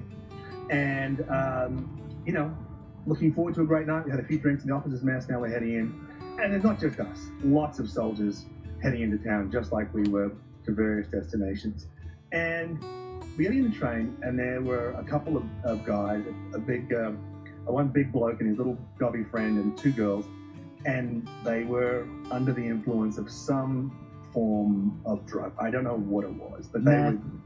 I don't know. This is sort of pre-meth. Probably, yeah. It could have been speed or PCP or something, but it was something. It wasn't weed. It wasn't booze. Yeah. It was something that made them twitchy and aggressive, and they were being very obnoxious. Now I'm there with a British paratrooper and a guy from an SAS guy. So three, you know, we're all badasses. It's a bad idea. Don't even do it. You know, you just basically got, you know, 3 human weapons. And so we're just watching them being assholes and being horrible to everybody. And we just let it go. We're just going to be gobby, but no one's been hurt. then there's a guy, he finished his shift working in the factory. He had half a case of beer. Hello. They came in and they How are pressured you? him to give him their beer. And then And So they basically like strong-armed him. right. And at that point, we're like, ooh, you know, you're crossing the line now. In Australia, that's a federal offence. You know, you don't be taking someone's post-work Friday night half a carton of beer. That's, you know, that's 2 6-packs. You don't do that. Yeah. And anyway, but he made it. He was smart. He calmed it down. He said, yeah, help yourself. You know. Anyway, we let it go. Then they crossed the line. Big bloke was going to expose himself to this older woman, and that's when he said, okay, you need to sit down. Yeah. And so they did. nice to hear And it. then it was all fine. We said, look, you're getting up to the next stop. That's just how it is. And they said, okay. And I said, remember, they're under the influence, so they're not their best selves. Even if their best selves were rubbish, they're not Right. even close to that right now. They're very much chemically impaired. Mm-hmm. Anyway, at some point, one of them decided to have a shot at the title, and it was all over very, very quickly. One of us, Para from the Brits, kept the women sitting, just sit down and be quiet. My friend from the SAS grabbed the big bloke and just rode him. It was a 2-story train. Rode him down the stairs into the main vestibule by the door. It's to not go a to work. stream, just some podcast. I happened to While catch I'm working. the smaller guy. Just he was listen only like something. 5'7", 5'8", got the little blonde guy, fairly clean on the chin, knocked him out, fell down the stairs. Unfortunately, cut his teeth into my knuckle, which split my knuckle open, but that's fine. So he's unconscious. Not too bad. I get downstairs, and this big guy, bigger than both of us, and you know, he's a big Samoan bloke, and we go to work. And in a very short space of time, we've beaten him to a standstill. But his pupils are as big as quarters. Yeah, I mean, yeah. he's just juiced up on That's on- speed. Yeah, or and he is coke. juiced up. And we stopped hitting him. We just said, stop, just stand still, because we didn't want to put him in hospital. Right. But we just said, you stay there, and we're going to stop fighting, because this is, you know, you're going to get hurt. You can't hurt us, but we can Right. hurt you, and we don't want to go there. But it stops now.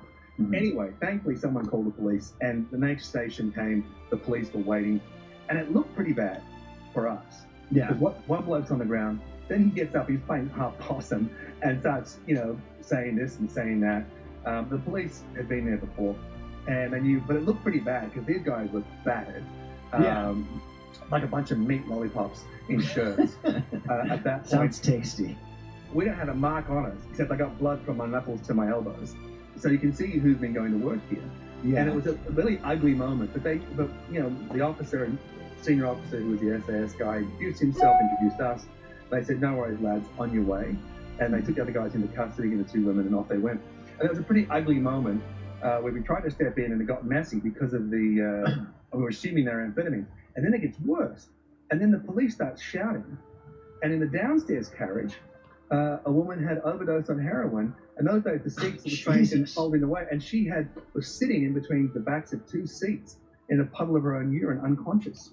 Yikes. So it was a big night. We had to go back, obviously, took a taxi back to the base, got changed, cleaned up, and then went back into town, had a great night, the swinging 60s. But the point was that was the last time I was goaded into any kind of real fight. And that was, God, that's 20-something years ago. And I, you know, these days, with a wife and kids, I would just remove them from the scene, you know? Oh, I can't, I mean, I don't even, I used to think about getting into fights. Like, now it's just like, I think about that and I'm just like, I do not want to I barely want to leave my house. I mean, come on. I'm not getting Because into there a are fight with people out anybody. there are people out there looking for trouble because they've got a scratch and itch, there's something missing, and particularly in this country with access to weapons and so forth, it can You become never know. a fatal interaction. And that's what I ask myself. Is going to prison or being killed, is the situation warrant that? In nature, all the time. Right, right. All the time it warrants it. So I just want to, a couple of things I just want to say that are stupid amazing. I know that you were talking before we came on air about waxlings and how they like to drink. Speaking of drinking stories, tell us about those. Well, so the waxwing, it likes to get drunk, much like us, and it does. I mean, it literally, for pleasure and to get those endorphins flowing, it eats fermented berries and it gets drunk and it acts drunk and it hangs out and it probably gets in fights and You know, it's a beautiful bird. It's such a beautiful bird.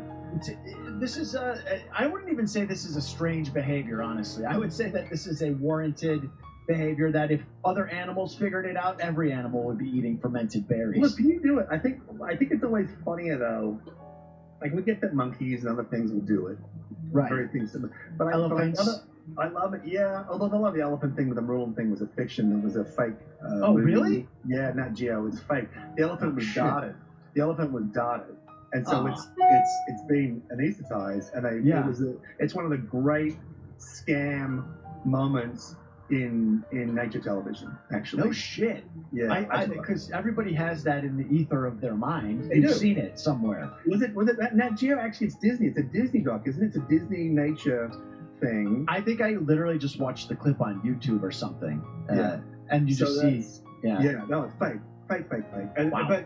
but there are other animals that do it. One of the one that delights me is probably the most beautiful butterfly in the world. Those gorgeous blue morphos from Venezuela. You've seen them. It's just gorgeous metallic blue butterfly.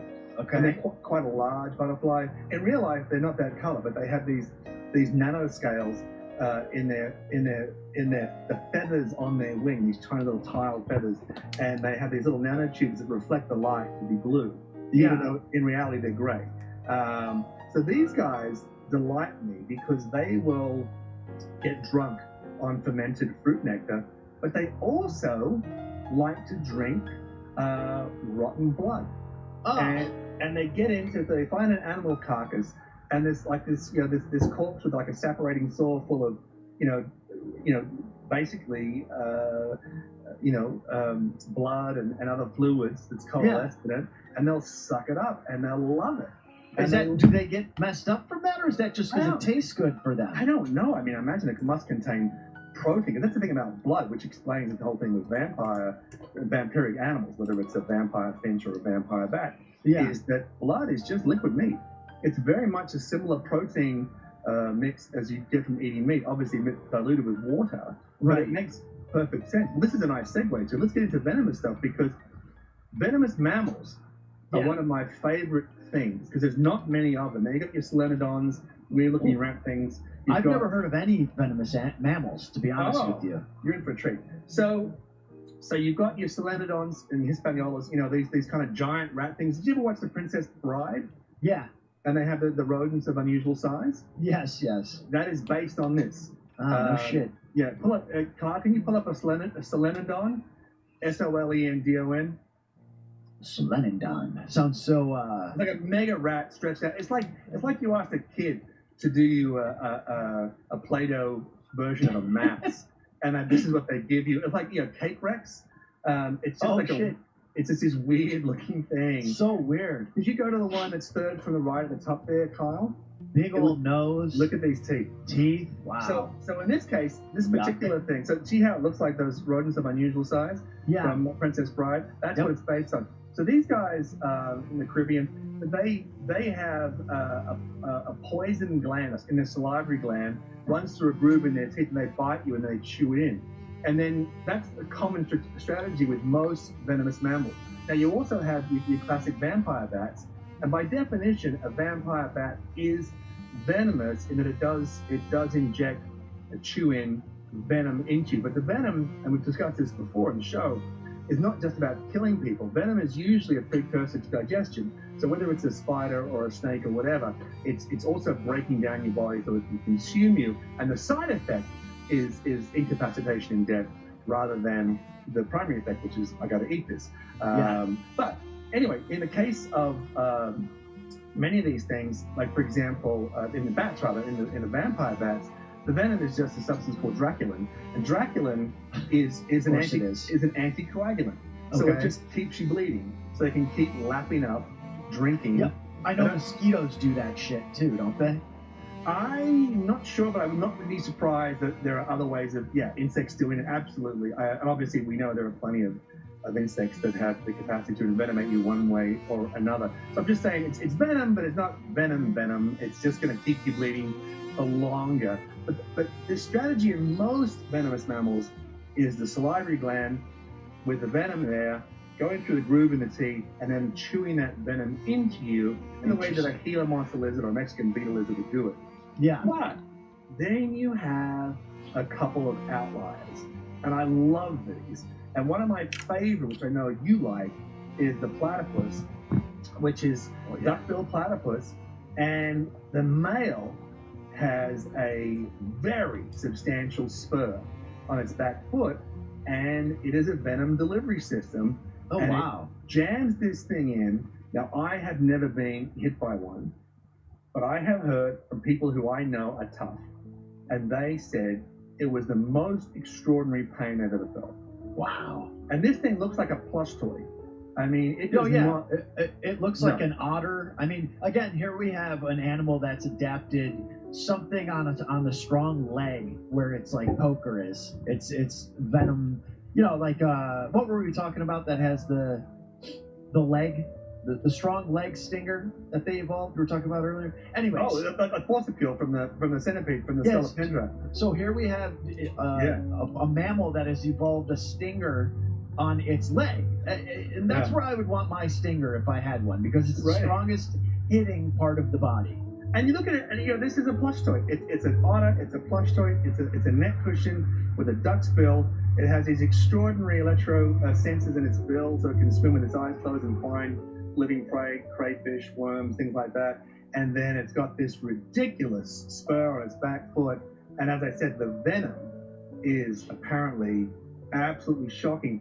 But there's one more that people don't often talk about that I love, is when the animal has adapted, when it's not really venomous, but it has worked out a way to become venomous. Now, we see this in amphibians, particularly, for example, Spanish newts. Big, fleshy, fat, flabby newt has these poison glands on its side, okay? Now, yeah, if you eat it, they got to lick it, if you're so inclined. Retep, you probably are. Oh, yeah. You're going to get sick. High. But it goes one step further. It has spurs on its ribs. So if under pressure, you grab it, bite it, step on it, the ribs deliberately designed to poke through its own skin, push through the poison glands, and now it's injecting you with the poison. It's now envenomating you. Tricky. It's next level of stupid amazing. Yeah. The one that gets me in the mammal world is the pygmy slow loris. So it's one of the cutest of the primates. It does look like something you would win at a fair from throwing softballs at bottles, you know, and throwing darts at balloons or whatever you do, throwing the hoops over bottlenecks. It looks like a prize, a fun fair prize. Look at this thing. It's the cutest little thing in the world. So it has a brachial gland. It's got a little gland on its forearm that is quite toxic. So what does it do? It licks this brachial gland. It licks this poison gland on its arm, which is also a scent marker. Lets the other males and females know who they are and where they are and what they're up for. And now it's all over its teeth. So it's like being chewing this poisonous version of skull tobacco forever. It has these disgusting chaw teeth, and then if you mess with it, it bites you, and it's envenomating you. Wow. And it has a histamine reaction, causes an extreme reaction to many people. It can be fatal if you're allergic to it. But I think that's stupid amazing that this and they're found in in northern India, the southern Himalayas, these sort of mountain forests. Here is a plush toy of the Himalayan foothills that licks this tobacco-colored smear off its forearm and ends up having a venomous bite. I think it's one of the craziest I've ever seen. Yeah, it is. I mean, it's interesting. I of course, never knew this, and I would probably walk up to this thing and pet it, so I won't be doing that. But that the mammals all have these interesting different ways of getting the venom to the whatever. It's all defensive too, right? It sounds like.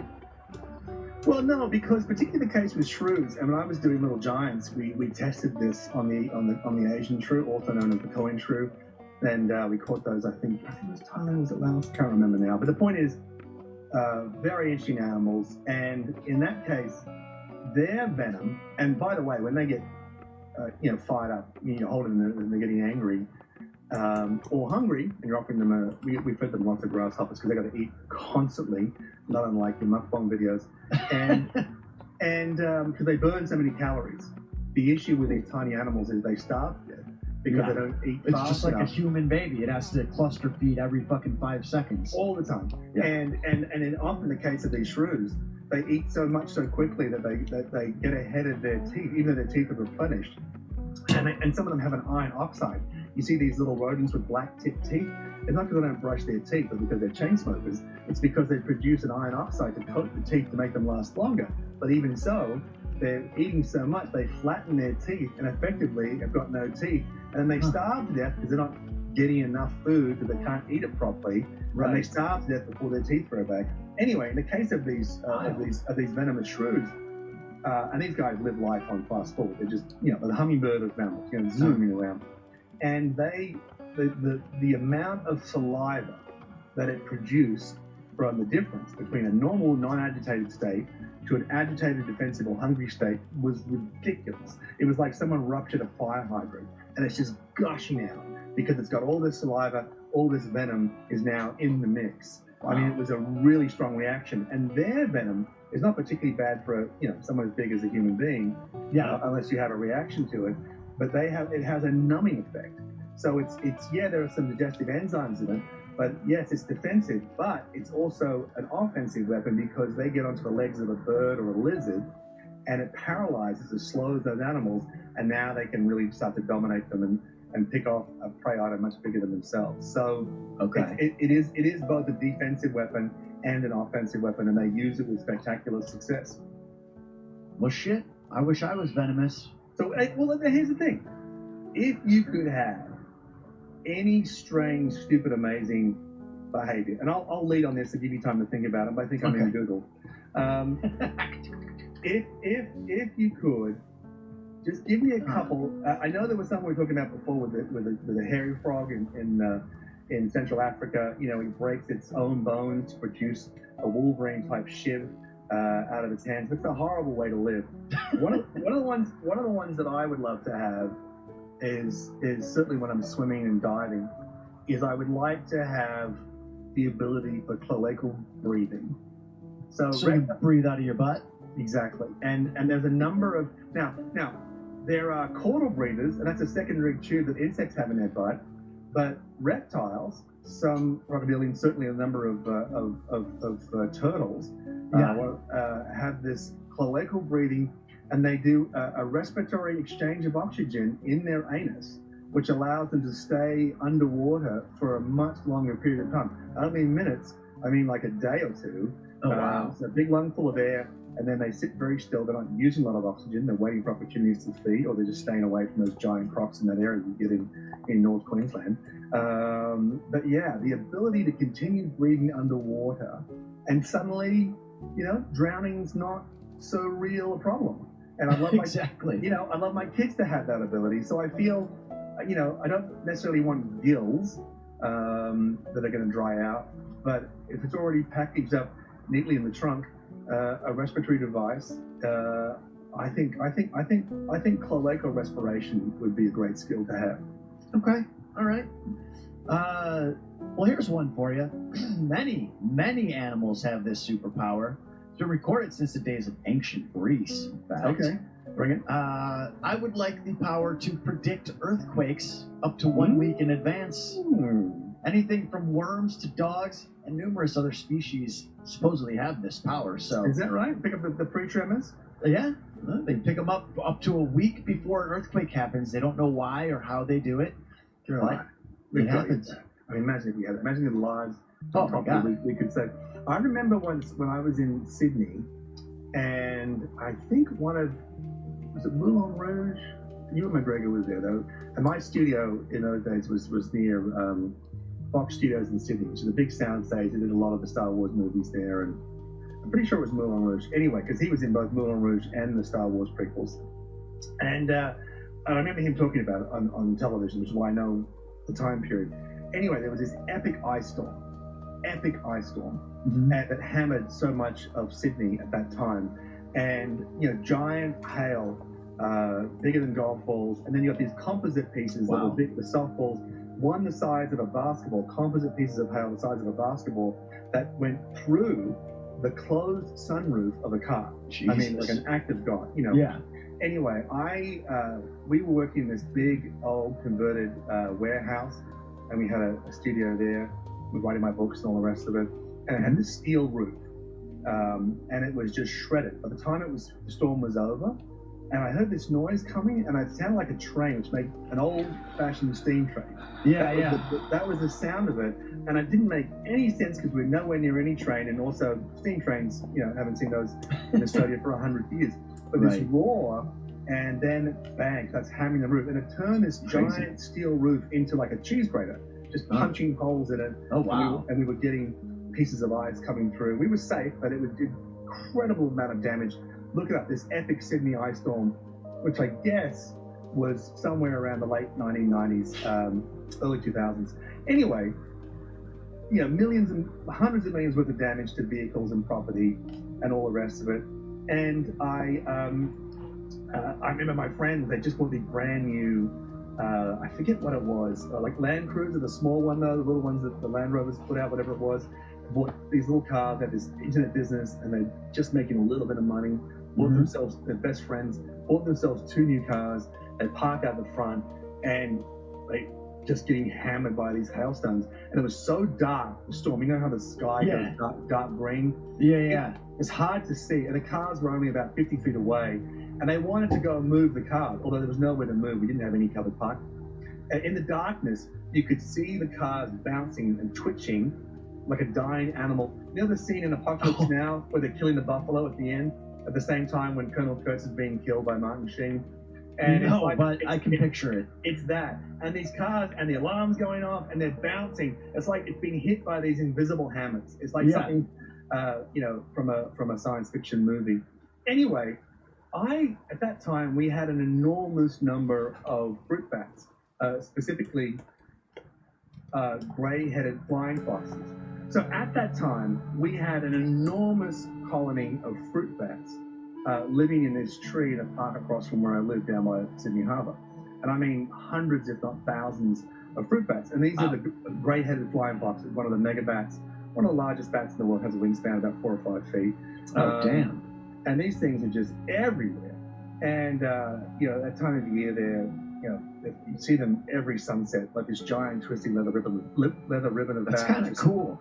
Oh, it's super cool, looking for tropical fruit and things to eat. And anyway, so when I get home, when it's all safe, and now it's early evenings, just before sunset, about the time when the bats would take off, but not quite late enough, I immediately go back, and there's about 6 inches or more of hailstones still hasn't melted. Like, this is summer in Sydney. Across this park. So it looks like it's snow. It's ice. It looks like it's snow. So I crunch through this, and I go to the tree, and the tree is shredded. Absolutely destroyed. All the leaves of this big tropical banyan tree gone. And I only found 1 dead bat. Wow. I thought they were going to get destroyed. There was just 1 dead bat. So I get on the phone to Taronga Zoo, obviously being part of and governed there for many, many years. I get on the phone and I said, how are the animals? Is everybody okay? And they said to me, every animal went into their back of house enclosures hours before the storm. Dude, that's what it is. They know. It's like special powers. It's interesting. I'm reading this book right now. Let me go on a side diatribe because I do want to plug my social media because I'm actually trying to turn it in. So on my social media, I've been posting. I've turned it into like this Exploring the Wilderness of Wonders page where I'm putting up these 1-minute reels about like alien abductions, cosmic serpent, DMT, like cool animal stuff, the mushroom internet, stuff like that, right? It's really weird. And I've been looking at it. I thought it was someone else. I'm like, this is genuinely fascinating. How is Rosette doing this? Yeah, so they're great videos. Thanks, man. Yeah, and it's so fun, man. I really love, I'm learning. I know these things. I've been on the Wild Times for 3.5 years. I never get a chance to expand on these, more curious things, mysteries, plausible mysteries and stuff that I'm into. So this really gives me a chance to, do that and then really engage with people who come back and comment and stuff. And so somebody had commented that I need to read this book called Abduction by, I think, Dr. John E. Mack or something. So I'm reading it, and essentially they're talking about how the people who get abducted by aliens, we all think they're crazy. I do think that some people have actually been abducted and whatnot, but there's this overarching theme between all of the stories and all of the people that they've researched who have come forward being abducted by aliens and undergone hypnosis and all that. The aliens tell them basically that we are destroying the planet. Obviously, like we've lost our ability to be in touch with like the natural forces that are on the earth, and we're actually like going against it. And they're telling them, basically they tell all the abductees that they need to try and focus on these things that are out there, these they call them like spirits or whatever, that are out there that are feeding you information that you're not listening to, because it's so clouded with human aggression and all these other things. But anyways, like this, in my opinion, with the animals knowing these things is not proof, but like evidence that leans towards the fact that that's kind of true, because like you're saying the animals are the spirits that are advising No, us? I'm saying that they're listening to them. They're hearing, they know this stuff up to a week in advance. Earthquakes, hailstorms, whether it's a scientific, as we know it, phenomenon where they're sensing some type of vibration or something known in physics versus like something that we don't even know about, that's to be debated. But the fact of the matter is that the information is out there, and these animals are picking it up and using it to protect themselves. So I'm just saying, like, maybe there's something to the fact that this stuff is out there, and there's a way for us to pick up on it and actually get the ability to predict the earthquakes. I think that what you've highlighted to me is the narrow aperture of human perception. Good way to put it. Which is at the same time inversely proportional to human arrogance. Yes. And so you have a situation where you assume that your worldview is the worldview, and everyone should see everything the way you see it. We've already talked about, some of these creatures. Now, for example, the blue morpho butterfly we mentioned before, it signals things that can be picked up if you can see ultraviolet. A lot of birds can see ultraviolet. Some birds can see, they're animals that can sense and see magnetic fields. Yeah. And then not only are they picking up this information that is imperceptible to us and many other species, but other species have learned to watch those animals for those signals. So, for example, there's a classic case of mental blank, monkey with bright blue balls, vervet monkey. Thank you. You're welcome. Classic case of these scientists were studying these vervet monkeys. Now, there are many people, mostly that come on this show and are our friends, who would just stop at the fact of these bright blue balls and go, that's enough, that monkey's awesome. But in fact, researchers went further and found out that they had a limited but very real vocabulary, and they could identify different types of threats. So they had one called... The balls can? No, the balls are... we moved on beyond the balls. Oh, okay, sorry, I was focused on the balls. The monkey, the balls are blue, they're great. They're great. Irony is that in the case of the vervet monkey, the bluer the balls, the more sexually successful they are, but of course, inversely true when you're in high school. Not true for humans. But these monkeys had specific linguistic patterns for specific threats. So the different call for a snake attack, different call for an eagle attack, different call for a leopard attack, and they were able to take different defensive actions, because obviously you don't want to hide on the ground if it's a leopard. You don't want to, you don't want to get to the end of a branch if it's a snake. You don't want to be on top of a tree if it's an eagle. You want to be in different places. So it showed various levels of extraordinary intelligence in the ability to identify the threat and to communicate it to their own kind. But here's the thing. You don't have to speak vervet monkey fluently to understand the fundamentals of those calls. Sure. And so other animals picked up on it as well, but not even primates. Other animals completely different go, hey, that's a leopard warning. Let's get the hell out of here. Yeah. And I think that there is something, and I don't want to get too fruity, but that's my job. It is your job. But I do think that when you stop looking at the information that's coming to you and stop looking to look at, they're not even trying to look then you're missing out on a great deal. The fact that we can train dogs and cats to sense seizures in patients or heart attacks, they're already COVID. They're already doing it. We're just training them to tell us in a way that we can understand. It does tell me that there is many layers of knowledge and wonder that is currently beyond our perception, that if we knew and we could harness some of these, stupid, amazing abilities of nature, that we would all live a much richer, fuller, longer, healthier life. I guess that would be my takeaway from all this. Yeah, absolutely. I mean, dude, it's been super interesting. I've learned so much about these. I hope you've learned too about the mukbang, and I hope you're going to go out and check it out. Yeah, I'm going to watch it once before I eat. I'm not going to watch it after I eat. Make sure you wear headphones while you're eating and watch it. I'm not going to want that. Anyway, Ritat, you've always been a great supporter and a great friend, and you're always great fun to chat to. Thank you so much for coming on the show. Anytime. Everyone check out Ritat's. What's your handle on Instagram? At Mr. Peter Fitzer, right down there. There it is. At Mr. Peter Fitzer. Go check out his very strange and fascinating new media that's put up there. It's very different. I'm really enjoying it. As I said, this is the season finale for season 1 of Semi-Indestructible, episode 10.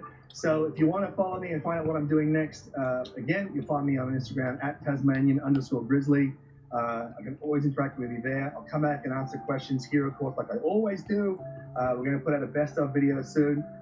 But thank you again, everybody, Bushmasters, for supporting Semi-Indestructible. Proudly presented in partnership with the Wild Times and sponsored by Adventure Beasts, the animated wildlife comedy series streaming worldwide on Netflix. If you haven't watched it, go to a dark corner, have a good look at yourself. But I like to say, life is short, death is forever. Get amongst it. See you out there.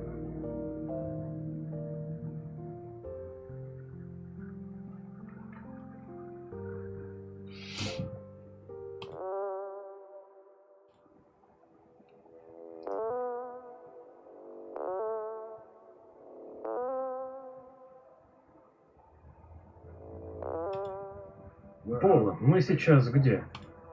Лекс. Мы в отдаленной глуши. Это...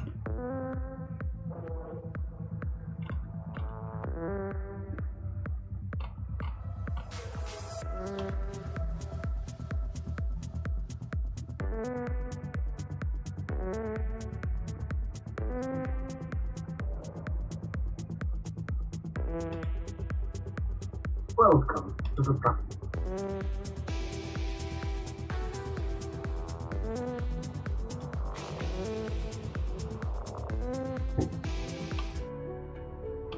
So, Annie, we speak directly to wildlife professionals.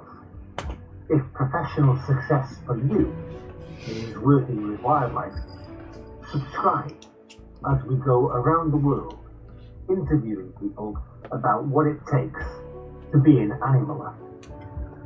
I'm John Dolmont, and thanks for joining me and for your continued interest in the program.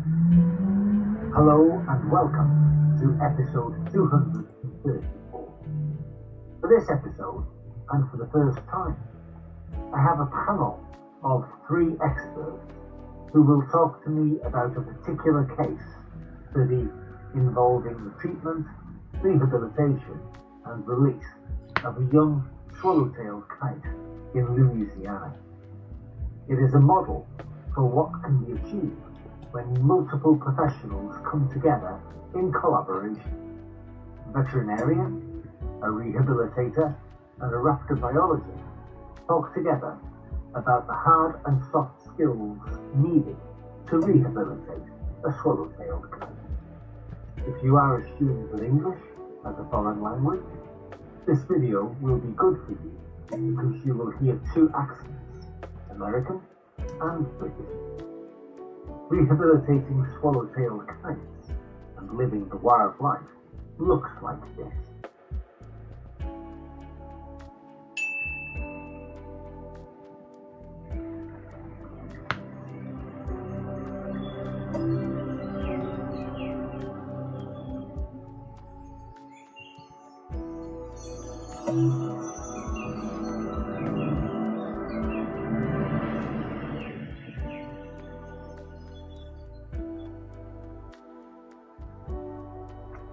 the Louisiana State University. Letitia? My name is Letitia Labe, and I'm a wildlife rehabilitator that specializes in bird of prey in Youngsville, Louisiana. And Jennifer? Hi, I'm Jennifer Colson. I'm the president of the Orleans Audubon Society, and I'm also a raptor researcher studying swallowtail kites in particular. Fantastic, fantastic. Folks, we're here to talk about this very special case study with this swallowtail kite that you were all involved with. Mike, can you start, please? Because you were involved first, weren't you? Yes, we had the bird presented to us on May 31st. It was a nestling that was found down. It had ectoparasites. It was dehydrated. And so we went ahead and started to provide supportive care for that bird and got it basically back to eating so that we could transfer it to Letitia for some follow-up rehabilitation. What was the sort of first protocol involved, Mike? What was the first thing you have to do with the kite? Well, with any of the birds that we get in, we actually, because of highly pathogenic avian influenza, we pre-screen all birds at this point for that. And then we do a physical exam. And at our wildlife hospital, because we're tied to the veterinary school, it's an opportunity for veterinary students in their clinical year training to get involved with this. And so we do these exams with these students to help assess basically where these patients are and what their particular needs are. Thank you. Letitia, what was your role? You received it from the vet, didn't you? Yes, I did. So I have a rehab center over here in Youngsville, and it's basically just me with the birds. But when LSU has a bunch of babies that come in and they've gotten past the illnesses that they might have, broken wings and things like that, they come over. Some of them come over to me. I usually able to house more than one bird, more than one baby at a time. And my goal is then to get them up to a subadult stage where they can eventually be released back into the wild. So I've never received a little swallowtail kite before. When they asked if I was interested in helping, I wanted to make sure that I could at least house it with other kites. So it ended up being raised with other Mississippi kites because it's really rare to get baby swallowtail kites in. But he was in excellent health when I got him, and my goal was then to start getting him to eat on his own, start flying around with the other birds and socializing with the other birds. And then eventually transferred it to Miss Jennifer.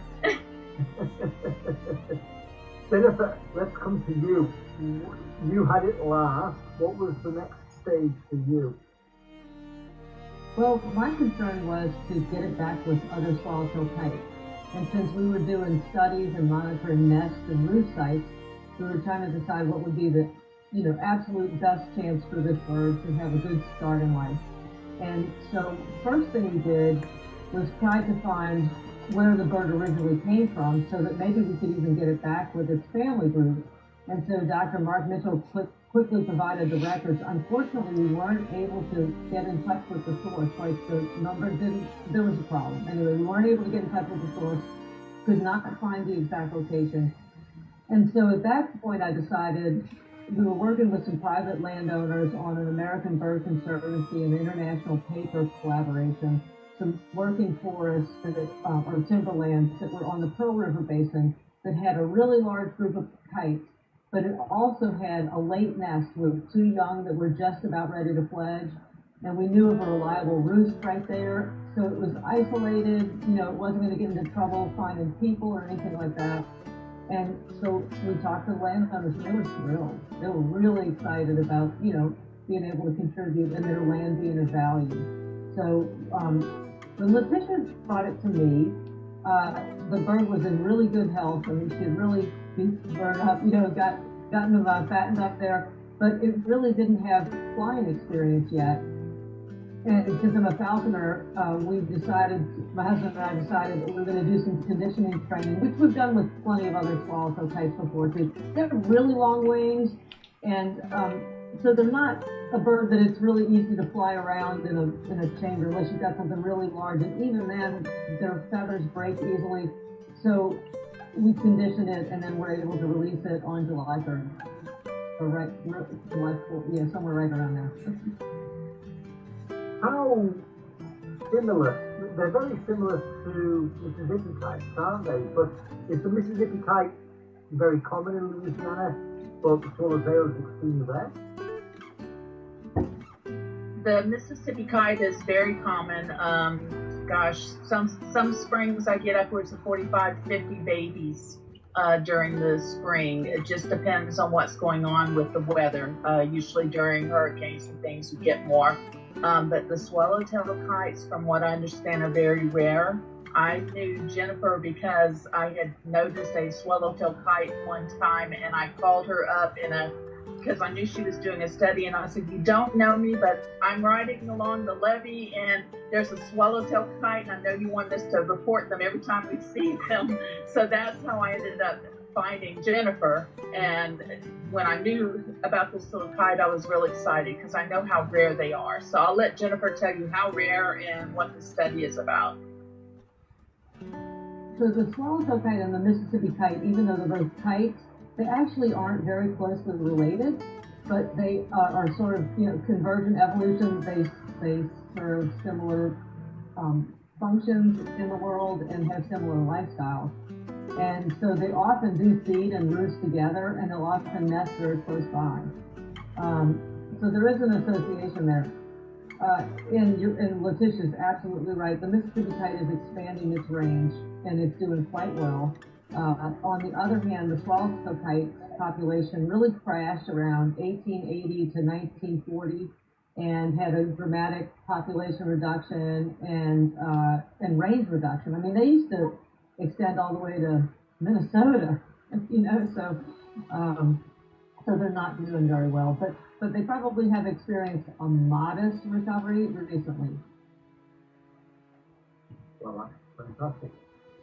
Dr. Mitchell, if I can come back to you, how was the bird presented, and how did you have to restrain it? Was it a question of hooding it, or using anesthesia or sedation to carry out an examination? Yeah, well, what's interesting, and to comment on what everyone else has said, Mississippi kite's the second most common bird that we see at the Wildlife Hospital. The barred owl is the most common, and the eagle is the third most common. So we see quite a few of these, and this is only the second swallowtail kite that I could find in our records going back about 20 years. When I got back to the ward, everybody had said, one of the other doctors had taken the bird in, they said, "Well, we have this strange-looking Mississippi kite." And when I opened the door, I said, "That's not a Mississippi kite." And I said, "That's just a swallowtail kite." And I've only seen the adult swallowtail kite because the juveniles the adults are really quite beautiful. The juveniles, they're kind of like a little bit of an ugly duckling, but we know they're going to get there. And so this bird, when it came to us, now it did have maggots and some other things on it, but it certainly didn't have the adult plumage, which makes them one of the really gorgeous birds we have in North America. But in this particular bird, being a young bird, we were able to just use manual restraint to work with it. We don't have to be, overly aggressive. A lot of these nestlings seem to adapt. Of course, we don't want to imprint them as well. And so you may have seen some of the video where we didn't have a swallowtail kite mask, but we certainly have a Mississippi kite mask that we use to try to kind of take away the human appearance. So we use that, and the bird was actually really quite a good patient for us. And beyond basically doing the fluid therapy and getting rid of the maggots, for example, just getting calories back into this bird, that's really what it needed. It had been out of its nest long enough, and again, a few more days probably would not have been recoverable. So really fortunate that people got it to us as quickly as they did. And that's really common here. One of the things we're really excited and proud of our citizens is that these animals are being presented. We had 1,300 cases last year, 95% of them are coming from concerned citizens in Louisiana. The other 5% is primarily coming from wildlife and fishery agents, either federal or state. So, fantastic. A question now from both Letitia and Jennifer. Did you have to continue using the mask at all times with the kites? I would absolutely love to have the mask that Dr. Mitchell and his students make. It looks like they're paper mache. I would like to find out who does them. What I use is a hunting mask that hunters use when they're out in, it's a camouflage see-through mesh. And so when I'm feeding the babies, same reason, I don't want them imprinting on humans. I wear this see-through mesh mask, and they don't get to see my face. I don't allow them to hear my voice other than ambient, like if they might hear me in the background because they might be in my rehab room. And then once they move outside and I'm seeing them eating on their own, then I don't wear the mask as much, but they don't really imprint on you once they're eating on their own. They're just kind of like, oh, she's bringing food. And he learned to eat food from a couple older Mississippi kites that I have that I use as foster parents. A lot of people might be watching this, young people particularly, thinking, I want a career with wildlife. I want to get away from people, and I just want to work with animals. How collaborative was this rescue and rehabilitation? I think it was one of the most collaborative efforts I've been a part of. And I really like the fact that it brought together different types of expertise. And to me, the wildlife, you never know what situation you're going to find an animal in. And so you may need, veterinarian, a rehabilitator, but you also may need a tree climber. You may need to have a collaboration with a power company because they've got a bucket truck and can put the baby back in the nest, or you need somebody who is a good volunteer who can be in the field and assess the situation and say, oh, I can fix this right now. Or as Letitia was mentioning, a lot of these birds that are, maybe they're on the ground, but it's a fledgling and the parents are right there, and taking it away is the worst thing you could do. So having experts at every level and recognizing when you're like, oh, this is like finding the right release site. I think that's really the reason Letitia reached out to me, and I was like, well, yeah, I can do that. That I can do. I've got all these kite nests we're monitoring. So make that effort. And sometimes the bird shouldn't even be released in the state where it was found because of migration or temperature or something. So you may need to collaborate with other states. You may need to collaborate with an airline. You may need to get, like I've gotten permits from different states, all that kind of stuff. Don't be too inward. Don't be afraid to ask for help. And some people feel like they just need to know it all. Well, you need to recognize when you don't know it all and do right by the animal. Yeah, this was a very unique situation for this one little bird. And like she said, I couldn't tell you where other kites were going to be to release this little guy. Whereas I can release Mississippi kites pretty much anywhere and know that they're going to find other Mississippi kites. So it was very important in this situation to get with Jennifer because I knew she was doing a study on them. But like you said, some birds, sometimes we have to collaborate with the federal government, with federal wildlife agencies so that we can transfer them across state lines and get them to the proper authorities or get them to the right location. I think I remember one year after Hurricane, the federal wildlife and fisheries picked up a bunch of juvenile Mississippi kites and flew them to a rehabilitation facility in South America so that they didn't miss migration. Now, the budget isn't like that anymore. That's why I'm wintering over a few Mississippi kites until spring. But that year, they're like, oh, no, we're sending a jet, meet us at the airport. They picked up a bunch of kites and took them to South America to a rehab facility down there. So And as far as being around just animals and not wanting to deal with humans, unfortunately, I wish that were the case, but we have to deal with humans on a daily basis. Usually, sometimes I'll get upwards of 10 phone calls a day. I know Dr. Mark gets more than that because it's actually at his at the LSU Veterinary School. Sometimes they're nice, sometimes they're mean. You have to learn to have a thick skin sometimes. Sometimes people expect you to teleport to their location and pick up the animal for them because they don't feel it's their place to pick them up.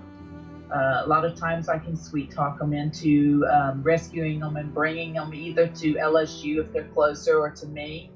A lot of times with fledglings or babies, I can get them to reunite the babies up in the tree with the parents. They feel like they have to do something to help.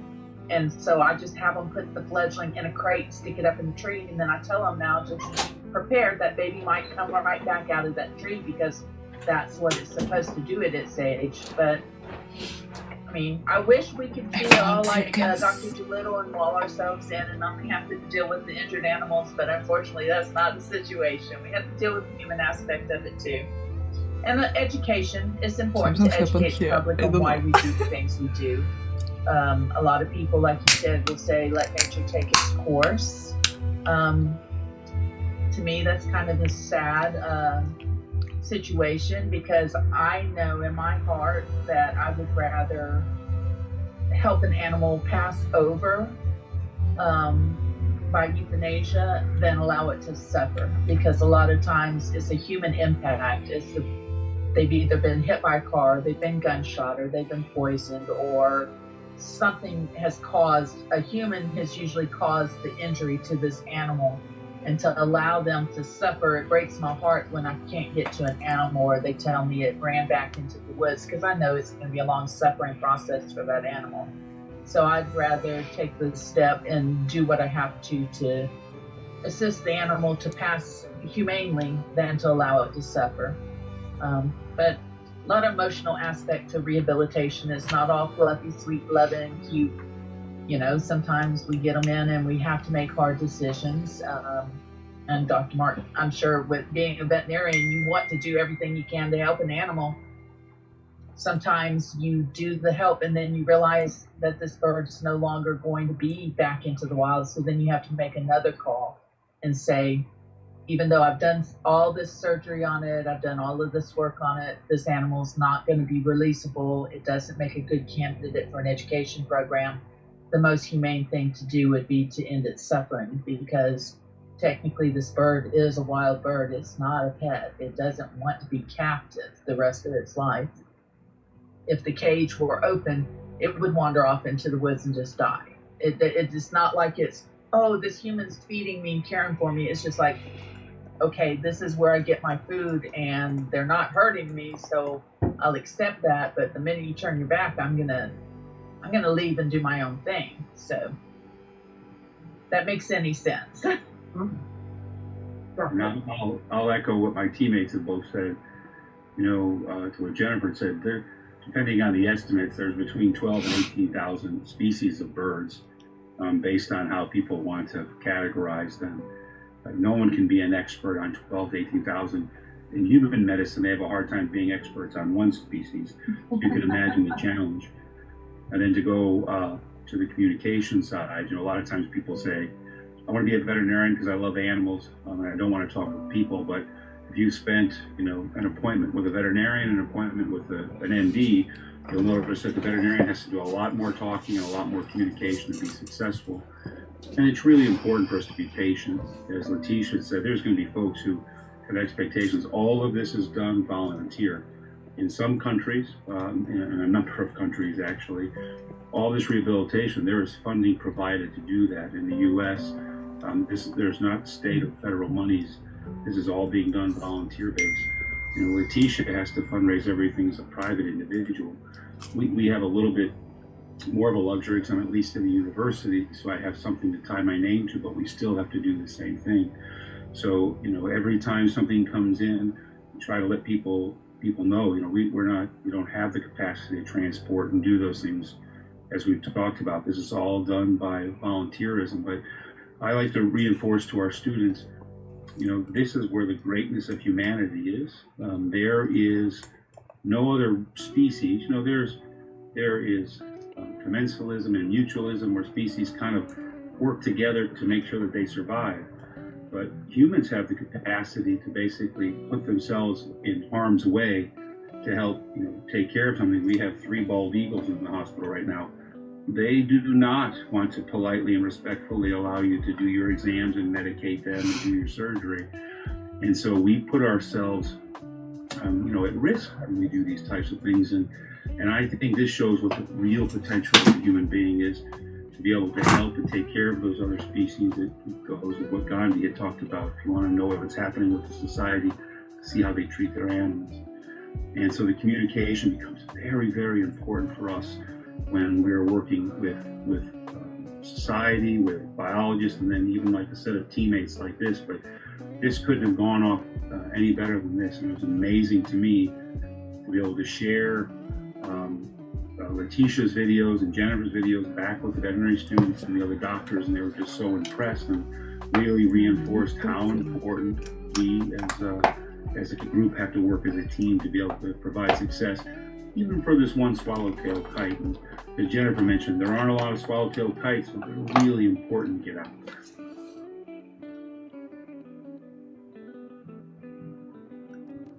There's one major aspect of this that we haven't covered yet.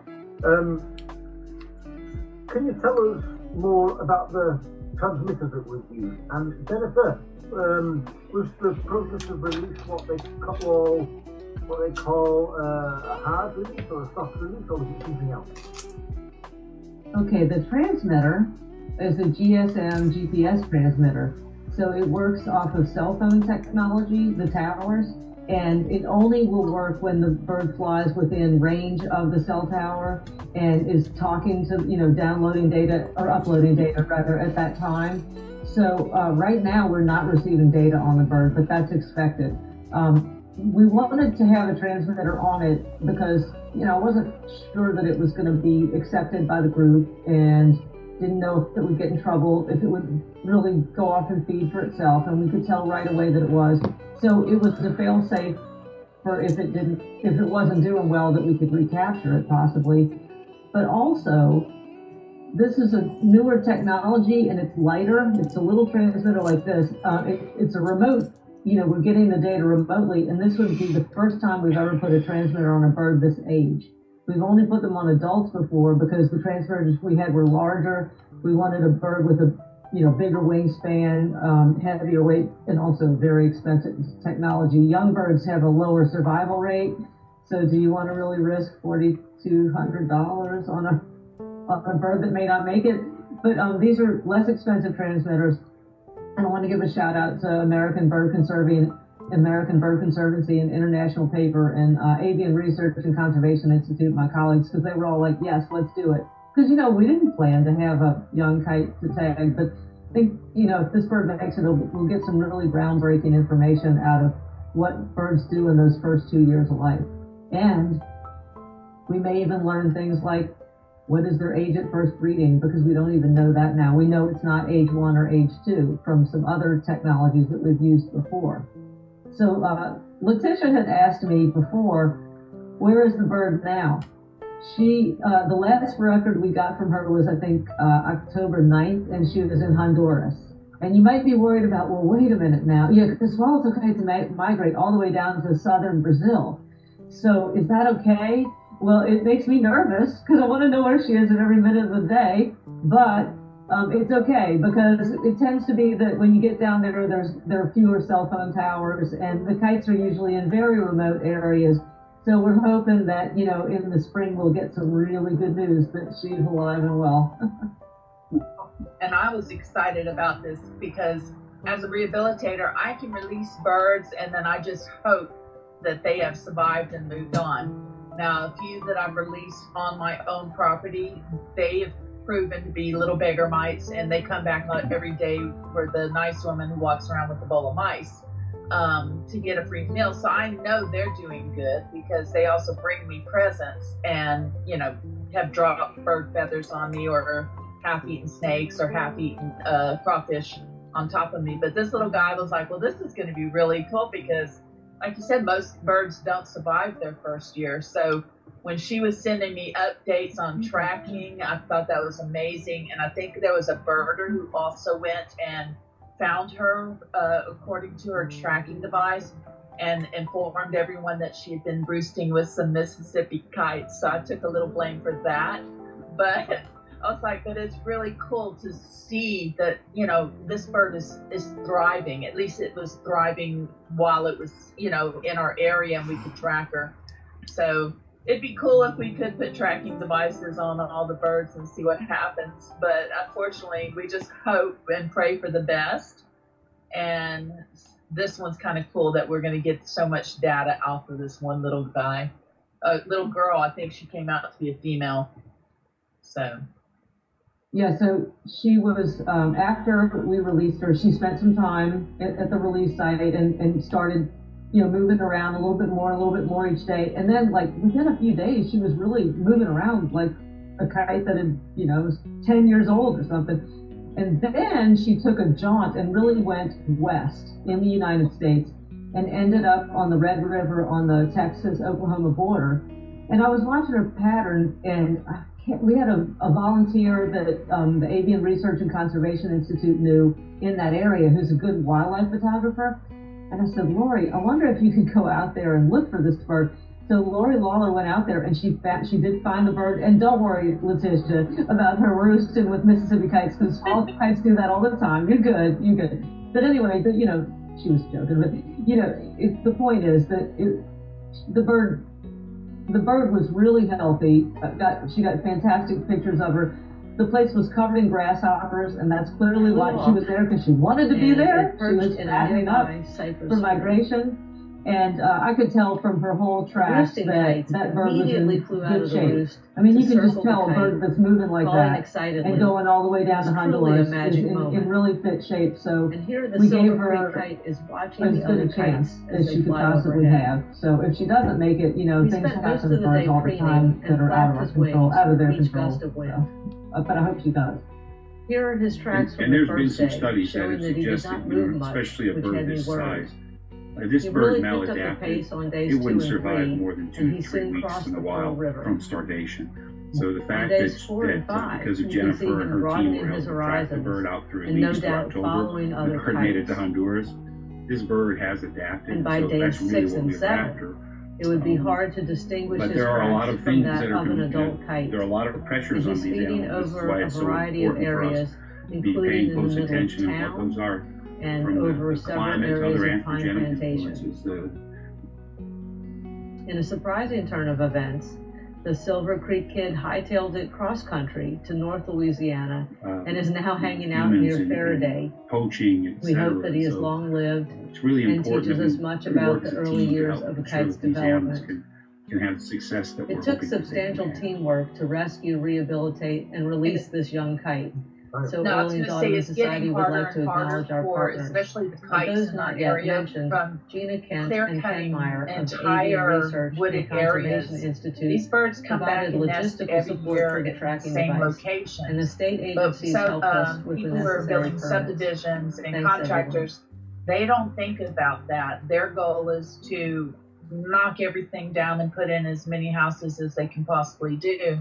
So now people are telling me they're seeing more and more of these birds in older subdivisions, and it's because their land has been decimated. Their trees that they're roosted in normally are gone.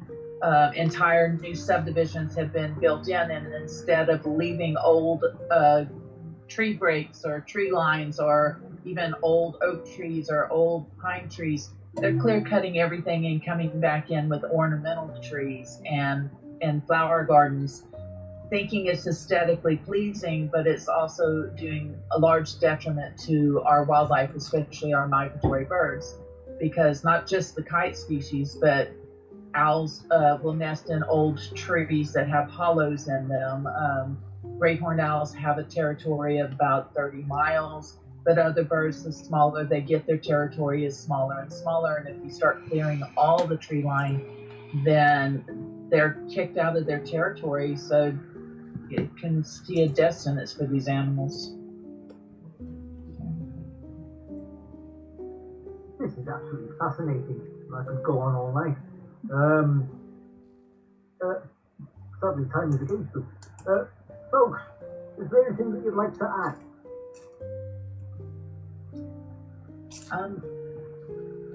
I'm kind of hoping that LSU does get its large wildlife raptor center that they're working on. Not only for the fact that they can have volunteers or people who want to become wildlife rehabbers go and actually get their hands-on experience and training there, either as a volunteer or a docent. Veterinarians can go and get their training as to how to work with other wildlife. But also to kind of take some of the slack off of the few of us who are doing rehab. It's not a cheap thing to do. Sometimes I go through 50 mice a night and several thousand insects a night. And like Dr. Mitchell said, that's all volunteer. It either comes out of my grant raising or my getting donations or out of my back pocket. And if we can have an actual wildlife center at LSU, it would take he already takes a lot of the numbers off of me. I think he said he did over 1,300. I only did 300. 300 is a lot for one individual to do, and we're losing rehabilitators instead of gaining rehabilitators. So I'm hoping this might draw a little attention towards that so he can get the funding he needs to actually start a large center. Most states have a large center. Louisiana's not one of those. So it would be nice. I could take a vacation if I could start sending some of the birds over to Mark.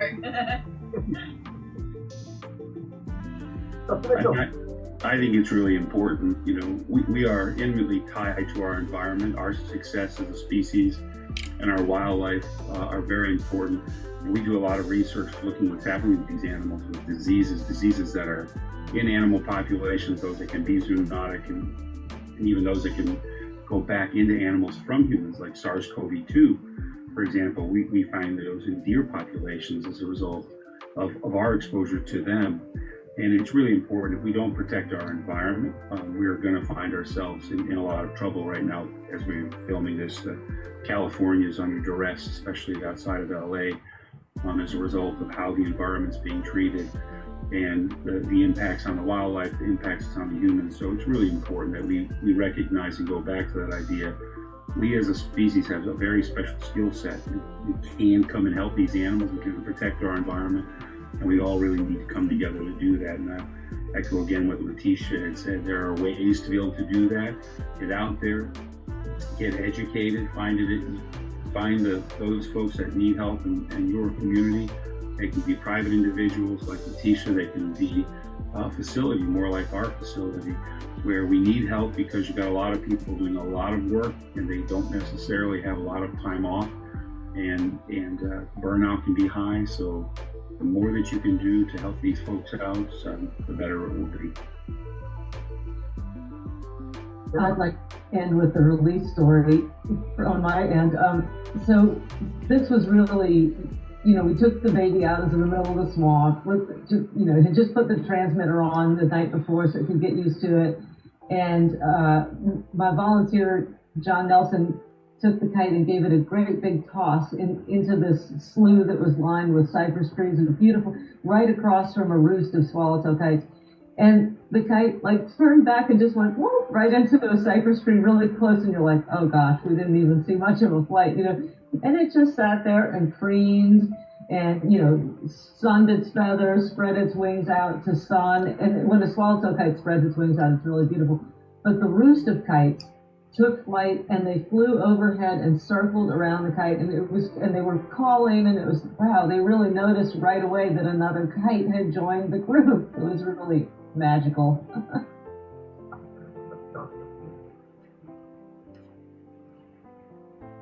Dr. Mitchell, you are the director of the Wildlife Hospital of Louisiana State University. Letitia, you are from the Acadiana Wildlife education and research charity. And Jennifer, you are from the Orleans Audubon Society. Thank you all so much for being on the Practical Animal Channel. Thank you. John. Thank you for having us.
She rescued a horse that no one wanted her to, really.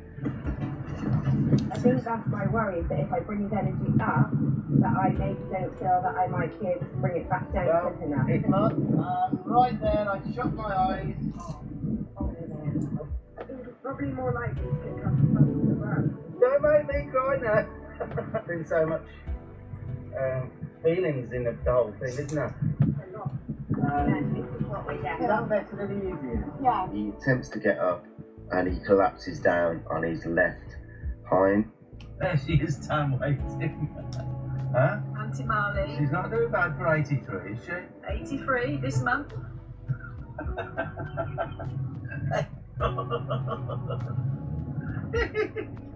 Morning, Marlene. You want to stick all your case in the back? Yes, I will. No, I'll do it really.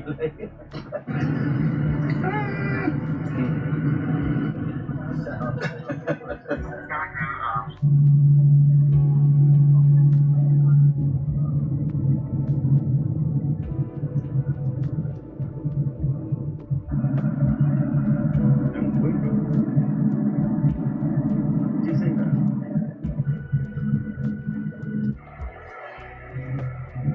So, okay, guys, you've just watched me, Tanya, and Tanya's auntie, Auntie Marlene, arriving. Let's get to Spain. It's Andalusia, and we flew to Malaga, and the reason we're there's no way to soften while we're there. You know, I'll go straight out with it. It's quite a story. We'll go back, I think 3-4 years. There was a lady, an English lady, called Rachel, who loved horses. She's got 2 horses, absolutely idolised them. She had a round pen, so that suggests to me maybe she was into horsemanship, and absolutely idolised this one horse called Cameron. Here is, I'm saying Cameron, Tanya's saying it's Cameron.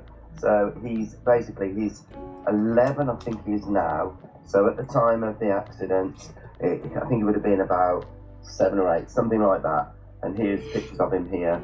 And he is a cross between an Andalusian PRE and a Lusitano. Beautiful horse. Guys, there was a dreadful horrific accident. No one actually knows, other than Cameron. The horse is still alive now. It's only him and maybe the Lord up there. No one really knows what happened, but it was almost 2 days that that Rachel was discovered, and she lost her life. She was deceased, attached to Cameron still, and it's horrific, but that's what happened. So obviously Cameron was a complete mess. He was quite traumatized, obviously. He's very hot in Spain, so I don't think he was very well. And that's what happened, guys. That's what happened. Now, fast forward 3 years or so, we have a new owner, Becky. Very soon, I think, after the accident, Becky managed to save Cameron. And this is a picture of Becky with another horse that she's got now, called Pirate. And Pirate is the brother to Cameron. So she's got two of the brothers now, Cameron. The locals in the village, only a small village, and some would understand how they felt about things. They wanted the horse destroyed, really. They didn't want Cameron, who got this nickname, the killer horse. People didn't want to know about it. Even the police, when they were called and they discovered the accident, they wouldn't go into the round pen. They wouldn't go near the horse, understandably. So other people had to come and cut Rachel loose. Now, Becky has got the part brother to Cameron. So, there is a connection there, and rather than destroy Cameron, she felt compelled to save him, and that's what happened. She managed to get Cameron, and Cameron is now living at her place and has been there for about 3 years. Now that's where I come in to the picture. Becky has reached out. Becky's got a couple of kids, husband, and she's reached out to us through Tina, our friend, who will be meeting in a little while.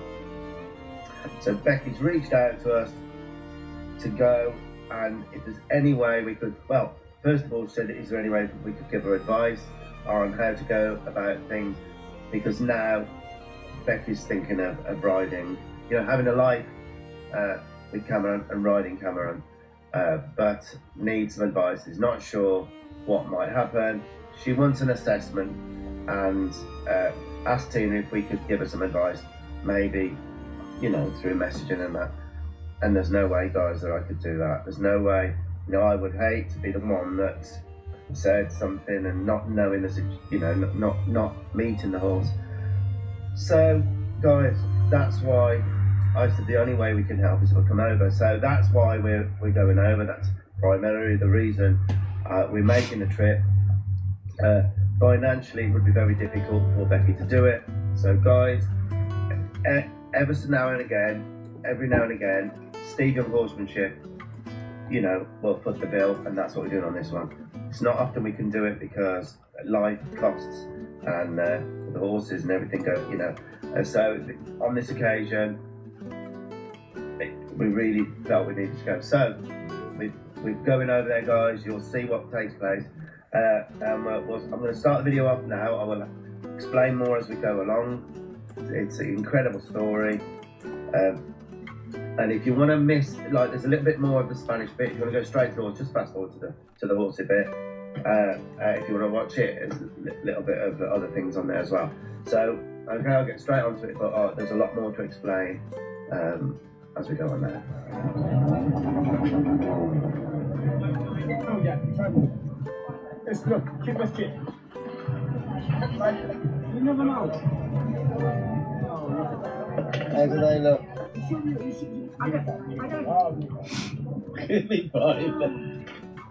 Thank you.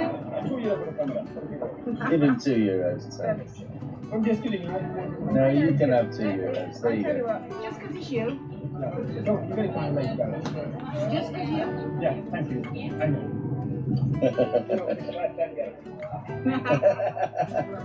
Gambas Billfield. Yeah, can you ask him for butter? Yeah.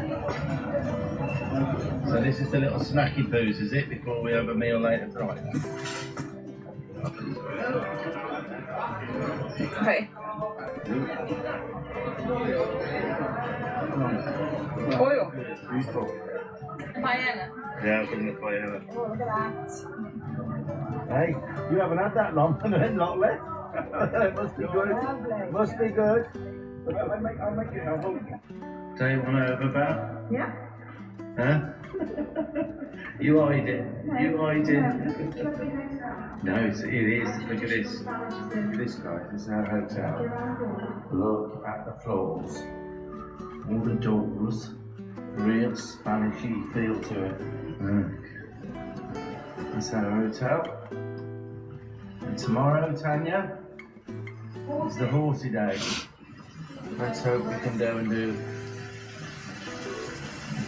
Let's hope we can go and have that horse tomorrow. Well, give our opinion on what kind of future the horse has got, really, isn't it? So, right then. This is us.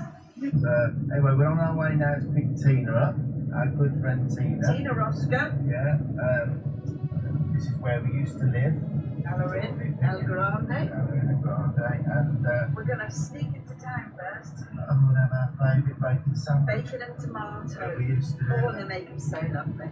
We're going to have that, pick Tina up, and then we're off then to... About 3 hours in the mountains. Yeah, I'll put on the map where we're on.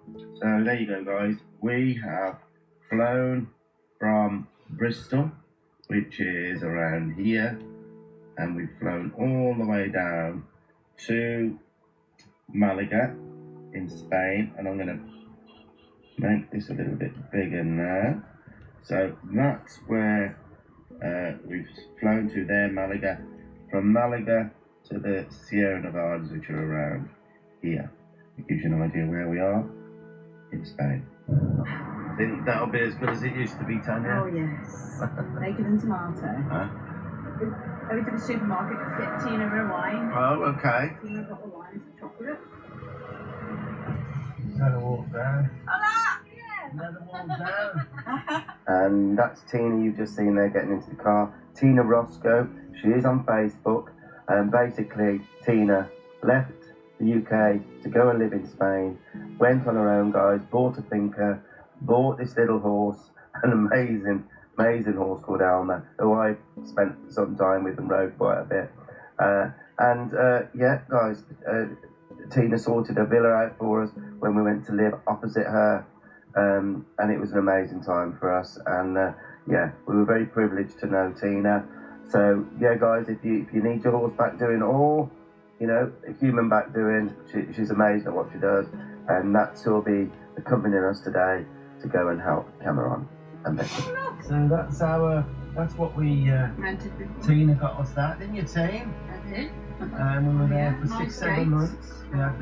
We had Nita there and Buzz, and it was an amazing. Would you say, Tan? Oh, Yes. we've got horses there now. horses there. Yeah. 2 rescues. 2 rescues. Wow, there's a lot of rescue horses. Take your blooming earphones out.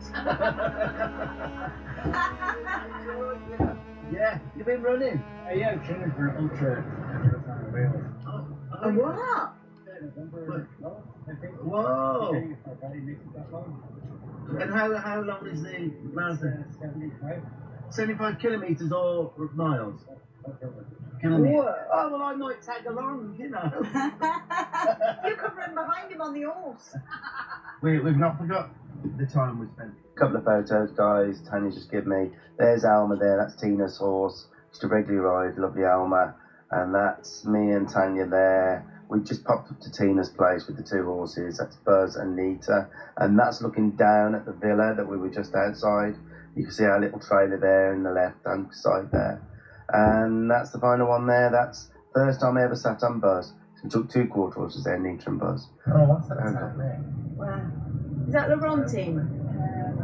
Wow. Look at those dry bottles of wine. That'll suit you, Tan. What's that? Keep you going. I'll have one of those big bottles, that'll do me. Straw one of them, I'll be one of them. Sierra Nevada. That's where you took James skiing. Yeah. Have you got a clip? I'm sure you can find a clip. If you could. I got a clip of him coming down, weaving. And there you go, this is the clip. And this is not far from where we are, guys. A little bit further up. Real Spain.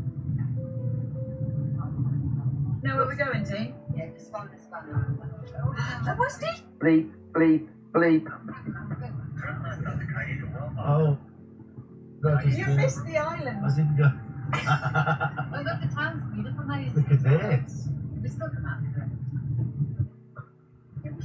Right. Am I going to get through here? Sorry, mate. Good God. At least they're going to Good God, help me. Oh, look at her selling her vegetables. Oh, God, help me. Do your mirror in, Tan. Do you know, it was a good job you took after the extra insurance if you scratched. Oh, whoa. Wait a minute then. We're going to blame you, Tina, for this. Yeah. Definitely real We thought Spain. temperature lanes were bad. Well, we stopped. We got a bit lost. And we've stopped. And we just got the directions again. But wow, look at where we are. Just look at where we are, guys. It's amazing. This is, watch the sun here. And we're kind of on top of a, we're definitely on top of a mountain now. We've got to go up there. Right there. We're almost there now. I'll put you in there if you don't behave. Just look at that, guys. It makes you wonder why they'd have bars on there, look. Oh, what that was used for, I've no idea. It's like a fistful of dollars, isn't it? It's like... Good, the bad, and the ugly. Yeah? I'm glad I got fully comp on this other car. We thought the roads were bad in Wales, didn't we? When we have to go down a track. Yeah,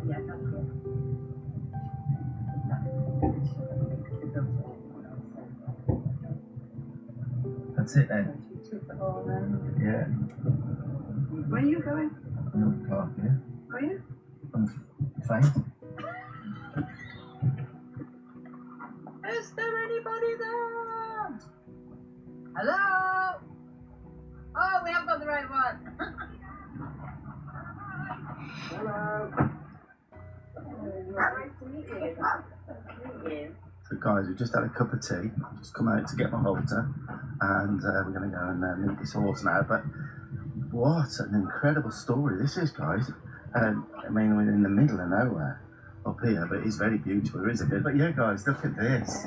Off-grid, got everything they need. Becky's got everything they need. And Lee, her husband. Just amazing. They built this themselves. It is really amazing. Oh, I can hear cats. I can hear cats. But look at this, guys. We're amazed by it. But all self-built. Look. Got everything they need in here. Built by themselves. Really amazing. And apparently there's motorbikes as well. Harley, that's yours? Oh, that's quite rare. I think that's rare. Wow. Now that's what I like, is Villa.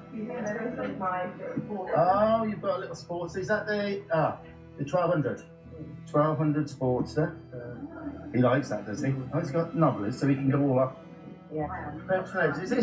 Is that Lee? Yeah, in the old days. Lee, you're in the video right now. You're in the video. Right down here in the video. Wow. Hello, chickens. Hello, chickens. Yeah, olive trees. I do my own oil every year, so I do organic oil, cold press it in the local organic mill. So harvest time's normally around November. And what have you got to do around the property then, or not the thing? Now I've got here, and then at the sinker down the road where the round pen is, I've got another load. So I've got 2 cups of lamb that I picked and then process my own oil. So this is the... So this is their main holding point, this is their main house, living at the bottom of the garden. That's nice. They got a bit of shade. They can go under. Yeah, they've got on the open stable. We never close it, so then come and go and do. I like that. I like that. Tanya, this is gold. This is gold. Here right now. Would you say? This is gold right now. So I remember. Well, that's nice stuff. That smells nice. Lovely. It smells like proper English hay barn in there. Now I remember the last time we were here that this was £10 a bale, €10 a bale. It's gone up, hasn't it? Well, we're now selling it at €10 a bale. But Oh, that's the same as before. Heard of it's expensive. It's like 13, 14 right now. That's what it is now, isn't it, too? Yeah. We haven't got the sunshine, but we got the grass. Guys would be jealous of the food. So can I have a look at it? Of course, no, have yourself. Okay. Very welcome to come and think down the road, the round pen, wherever he used to work. Have you got a Field down down the road. You've had one So I've built? got to have one built, so it's all new and Oh. stable. And So what in a minute, work if have it's you- easier to hold Yeah, to him and take him down there to film. Definitely. It's a, How will he be on his own down there? I've just worked on it. So who is Cameron? This is Cameron and this is Pyro. Okay. And they're brothers. If we were to take, for example, One blue eye or two blue 2 eyes? blue eyes, they're like the universe in his eyes. He's amazing. Oh, boy. You've seen my Chevy, haven't you? He's got one blue and one. Hello, mate. He's grown on. This is what I love. It's his pink nose and his blue eyes. Yeah. Do you have to put much? Sun cream. Do you? and things. Yeah. Yeah, We do. We do. Yeah. Oh, he's lovely. Yeah. So you think? And this is I'm Cameron. going to ask you now what you think you'd most benefit. On his own, not on his own? I think on his own would be more beneficial because Okay. Pirate is the boost and he's always very aware of Pirate. So I've worked on this separation and if we were to take Cameron today, Pirate will shout because he's not included, but it's not necessarily But you'll see, anxiety related. you might get more from me You for might taking get more down. from him. So, Pirate tends to come and put his nose in and rally what have you done in the round pen with him? What have you managed to get done? Because of the situation where the incident was in a round pen, I personally was very nervous Yes. putting him back in a round pen Yeah. in case that triggered something, Yeah. or, you know, I was very Now worried. it's at this point where Becky started to explain to me that she wasn't sure from now on where to go, and maybe she was holding things back in herself because of what she knew about what had happened. So she got to a stage now where she was at a loss, and this is when we had a real personal conversation about things, and we turned the filming off. I'll kind of summarise what was kind of said and what I deduced out of it. Now, it's been 3 or 4 years of hell, really, for Becky. She rescued a horse that no one wanted her to, really, especially the locals, but she did it anyway. She's an animal lover, and she did it. She rescued Cameron. Now, Cameron was in a terrible state, and mentally, emotionally, in a dreadful way, so nervous. I mean, he's still nervous about certain things now, but he was it. He just, obviously, he'd been ripped away from not only all the accident that happened, all the trauma with that, then going to somewhere new, and he went downhill really bad. Now, I'm a total believer. This has been explained to me years and years ago by some great horsemen, really great, the world's great really, that health of a horse, and in many aspects I suppose you could say people, health comes from how the inside of you feels, which is the mental state you're in. And if you're not very good mentally and you've got terrible anxieties and all sorts of things that go on, then you can be ill. You literally can go, it can make you ill. So the horse was in such mental breakdown that he got ill for a long time. He had lots of stomach issues. He had issues with his mouth, abscesses, all sorts of things, and it's been a real struggle for him to survive. Really, he went down to skin and bone. All the teeth and things have done, you know, got better now. He's settled more now with the family. He's great around the kids now. Things have got better, and he's started to put weight on. Now you will notice that he's still underweight, guys. He is, and you've got to add on to that. It's been a very, very hot summer, unbelievably hot summer, and the quality of the hay hasn't been as good as it could have been, and there's all sorts. So, you know, he is underweight, but he's on the way up now, and he's getting fitter, and that's where we're at. You've got to remember the nightmare that it's been, and we're just getting over that hill now. Like, he's just getting over that hill with Cameron, and she feels he needs to do something now, but she's stuck. She's frightening herself now about going more forward. She's had a round pen built, but she's just done a couple of things there. She hasn't let him loose in there as in to do any kind of hook-ons, or, you know, she's lunged him a couple of times with it, but holding the, she's just not sure what will happen. She's noticed he's been a little bit nervous at times about certain things in there. So she's not sure where it could head to. Could there be an explosion? None of us know, do we? So that's where we're at, guys. That's what we discussed. And like you said, I'm fine to say that. So we'll carry on now, so you know where we're at with everything. And it was definitely a good decision, I think, for us to go and make the trip over there and try and get this you know, to the good side of things. Well, we'll see when we get down there. Yeah. You know, very much all training is as you go. Yeah, You you have an idea, but you got to go with what feels right at the moment. It's just like starting to go down and go to start, feel like you can start to work a little bit. Or is he going to do something? No, I understand here. I don't know. Well, I just take him. Yeah, you just take him and I'll come and say today.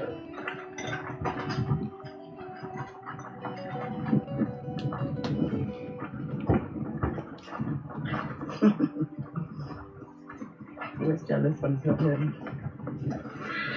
I'll try and help me. I watch you feeding down. Okay, I'm going to grab my wife. Yeah, okie doke. Can you have a bit of this? No, I left it in the car.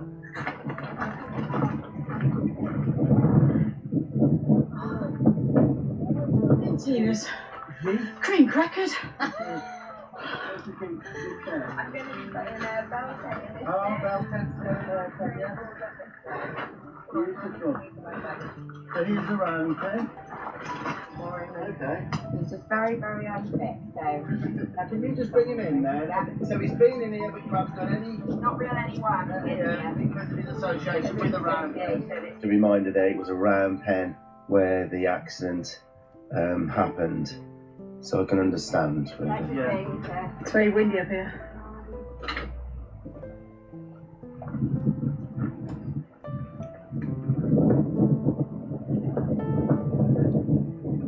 Some parts of this, guys, I'll do a voiceover because of the wind, and some is okay. So there, I've just met him here, guys, and you know, I was a little bit apprehensive, not knowing what we'd have in around him when I asked things of him. But there, I've asked him a couple of times to disengage there, which he seemed fine doing. I'm just explaining that was quite good. You know, that's what I'd expect. So yeah, it's a lovely place there, guys. Oh, the views and everything's beautiful. Now here, I'm just seeing whether he'll lower his head and relax in the round school. He was a little bit apprehensive. It took me a little while to get this done, but I just manipulated him down, and I think Tanya did her best to stop the wind noise. We had a sock on the phone and everything, and it really comes through there. You're quite powerful, the wind, so we do our best for you. Well, I think so far he's come down here on his own. He's only had the odd Winnie. You can't. Yeah, we've never done that. I worry about that. I would prefer him to have more of a distance. Yeah, I didn't want to put that in your man, but I noticed a couple of times it's kind of... It's on me. Yeah, it's on you. So have you used a flag with him? No, only because, again, my one can be too sensitive. I have no idea what it'd be. I just think maybe... Right. He's very, very low energy. I know he wasn't, but he's become low energy. He's become very... So it would be, because of his flags, that's what happened. It would be nice to be able to make his energy up when you want and then come down from that. Does that make sense? I think that's my worry, is that if I bring his energy up, that I maybe don't feel that I might be able to bring it back down quick enough. It might be another 4 years getting him back to... Yeah, let's say I might be a way too gentle with him. I don't know. Well, You know, it'd be very nice to see what he does for I it. think a horse like this, now you've done your remedial and he's not so nervous. Maybe if you're going to be riding him, you want to be able to sort of jump up him. Yeah, I think like Pirate's a really strong horse, you know, and he's got it in him to be the same. I don't want to flap a flag yet. Yeah. So, tell him how good he is. Oh, I like that. He's so kind. Is that him? So kind, yeah. Yeah, just his nature. Yeah, it would be nice for you to be able to look at a foot now. Now you can see which foot's going to move now, can't you? Okay. So I'm just going to. Right now he moved it, so that's good. That's excellent. Look at that. I would be aware, if I was you, of your little bit of weak base or whatever, little bubble. Yeah, just telling you that good, telling him he's okay, but yeah, right, that was unrequested. I could easily, but I'm a bit obsessive, I could easily stand here now on my own for half an hour and keep walking around and working on that. Yeah. But if he comes, you've got to pick yourself up a bit and say, no, I need to be clear with you. You don't come in here and push on me, and you'll actually feel better. Guys, I'd only spent, I don't know, 10 minutes up to now, and already, although I was slightly apprehensive at the very, very start, when I, about asking him to do certain things, because you don't know what happened. It's only Cameron and Rachel really know what went on in that round, Pentacles of Death. So, I suddenly felt absolutely fine with him, and I think he feels it. In fact, I've kind of washed that from my mind now, which is what needs to happen, which is not happening with Vickey, and she understands that. I'm going to drop my foot back, and then I'm going to tell him over here, ignore it. I want him to stop immediately that I do, So yeah, things are going really well, I think, at this stage. I'm just doing lots of walking, stops, asking to yield. Lovely stop there. Ask him to yield. There you go, just suggest it. And now he's backing up quite lightly. He gets even lighter in a minute. He's not taking his eyes off me. A little foot forward there, so I asked him to back up again. Perfect. Brilliant. That's brilliant. Right, we'll just see what it's like now. Having a poops. Moving himself already? Yeah. So, yeah. Well, it makes him a little bit more. Exactly. But you want to know, if he's frightened of this, I'd be thinking twice about taking him on a hack somewhere, because what I mean? So this is, it's showing up what you've covered up a little bit. Do you know what I mean? This is where I find, Yeah. Well, I'm not going to release this until he starts. So I'm going to block him here. Block him. We don't want him jumping out of here. So I'm not involved with this now. That's all. I'm not involving him with it. Do you know what I'm saying? Yeah. I'm not looking at him. It's there, but it should not be a factor. So that's showing up something. If you ever wanted to put a raincoat on or something, and you hadn't prepared this. The rugs is a very hard, time-consuming thing with him, because he's always giving on. So this is showing up. So I don't know if you caught that then. He's petrified of rugs, guys, and this is showing up now, so I was glad something was starting to show up to see how he would cope. He could. Guys, I know the wind noise is bad here, but I think I'll need to keep it going on normal audio, so you can kind of hear what I'm saying and see how we're getting on. He's not get upset, his way out is to start relaxing. So I'm just going to wait here he's breathing. So this might take a little while. Yeah. Okay. So getting him over a problem like this, not by releasing him or what to do it. Yeah. With me? Yeah. That's not how we do it. We just keep on going. You tell me when he looks more relaxed. Lowering a little bit now. You really blow out then? Yeah. He blew out, didn't he? Right, now we'll give him a break from it. So the way he got rid of this was to chill out. Right? To chill out. It might help if we don't all watch him. It's worth noting, guys, if you're not experienced at the flag work with a horse that's susceptible to being really, really bothered by one, then don't start the process. You know, it's took me a long time to relax and get horses through this sort of thing, but by getting this sorted, it'll be a huge breakthrough for this horse, especially in a round pen, which is where the accident happened, where his owner died. So yeah, so what am I doing here? I'm starting to sort of slow down. You can see I'm feeling more relaxed now. He's starting to feel more relaxed, and I can start flapping the flag here. The desensitization is starting to work. Look, guys, you know, he's still slightly bothered, but you can imagine day after day. But like I say, only if you're experienced at this sort of thing. Get someone experienced if you're not sure, just to help you out with the process. But here, look, he's still thought about moving, so I move across and block him. But I'm not looking at him like I'm all, you know, upset with him, like I'm worried with him. I'm just, my shoulders are kind of low, and I've got that low, you know, not bothered attitude, which he hopefully is feeding from me with. So keep going with this, and you'll see how he'll start to get desensitized to it in a second. So here, just walking away from him, not looking at him at all, just keeping that flag going. So slowly it will hopefully start to become not such a threat, and that's what desensitization is.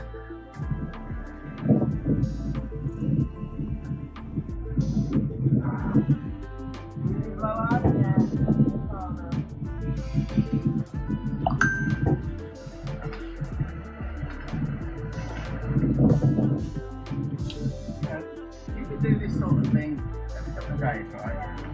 Yeah, I'm really used to this flag. You just follow what I'm doing. You take no notice. You're running around for a while, you block them off. Yeah. And when you really relax,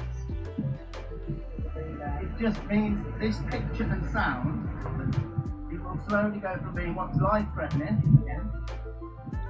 to what's called desensitization, which means you see this picture now. You've looked at this probably 1,000 times now. You keep looking at it, processing the picture and the sound. So it hasn't killed him yet, has it? It hasn't, so that's desensitization. But to get them fully desensitized, you've got to do it daily, really, or every other day. So would you say we're trying to get somewhere with that? Can you see a little change now? Yeah? The change in him was amazing, guys. I have, obviously, because it would be too long a video, but you've seen everything you need to see. Now what I'm going to do now, I thought he was ready for me to use the flag to now move his feet. So now I'm at neutral with my arm down. Now suddenly, for the first time, now I've asked the feet to move forward. Now the split second he did that, I was gone. I was out of the equation. So he got rid of me by going forward with his feet. I ask again, he's gone. He went, if he went backwards, I would have had to stay with it till he went forward a step. But fortunately with the cluck, I used a cluck, he went forward. Absolutely fabulous. So 2 times out of 2 there, he went forward lovely. So then I relaxed. Now I've asked again. I went from passive, like from neutral to being active and asking. Now the other side, I expected this to be a little worse than that. But did you notice it was just the slightest try of forward from me going to active that I released him for. Now I've asked again, my arms come for direction, the flag I lifted, he went forward, just a smidgen, and I've walked away. So he's starting to feel relaxed that he controls the flag really with the movement of his feet. Now I'll ask again, can you go forward? Can you go forward? Yes, he went forward, and I dropped my arm, went forward, lovely. And I think I'll go back to sound now. I think watching, he's building so well. What you're seeing here, you're seeing the truth, right? That's probably what this accident's about. His true nature came out, so that something triggered him. Now, he stopped coming to me. Yeah. Because there's nothing in it for him. Have you noticed that? Yeah. He stopped coming now. And he was getting it. And you see how that was quicker? Only on his own.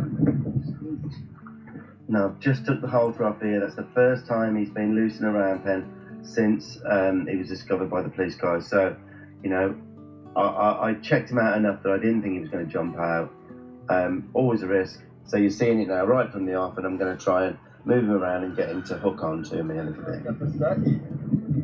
Or hooked on. So, what I'm going to do here,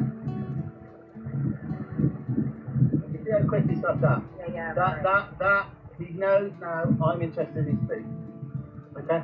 So, what I'm going to do, we'll see first if he follows me around. They'll have a roll first, he says. And if you notice straight away, guys, I think this is evidence of Rachel's work. He's kind of keeping me in two eyes right from the off. So that kind of told me he knew that what he was supposed to be doing to not be worked on the outside, the one eye, two eye thing. So I'm waiting here. I just want him to give me one eye. I don't want to force that, but if he can walk off from me, that's what I'm wanting. Right there now. No, he got me there. It's about to ask him to move out, and he hooked me up a little bit there. So I'm just quietly waiting on him, and I'm sure it's somewhere here. Right there. Give me a chance to just move him out, and there. Lovely, really. He's on the outside of the pen. Obviously done this before, guys.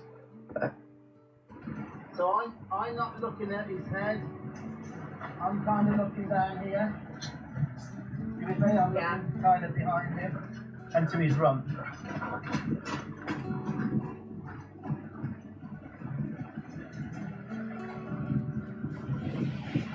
I'm trying not to stop it by the gate.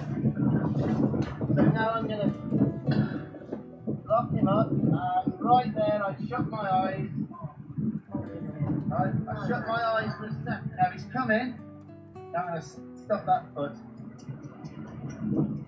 Right, beautiful. Absolutely beautiful. Yeah. That's it. Get him over here.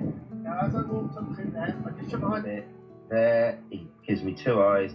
I back off and I close my eyes for about a second or two, and he notices it straight away. Yeah. He hasn't come here. Yeah. That's brilliant. Did we get? Yeah. It's nice for you to see your horse doing something. Wow, yeah. It's different when you're doing it yourself with them. Like quite often I'll try and video from the floor what I'm doing, so then I can watch it back and realise like a mistake made or what we need to work on. So I'm going to tell him how good he is.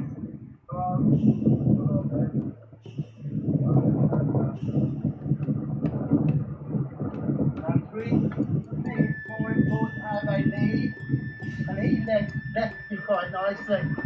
Sometimes some of the horsemen now throw aggressively, and I don't think to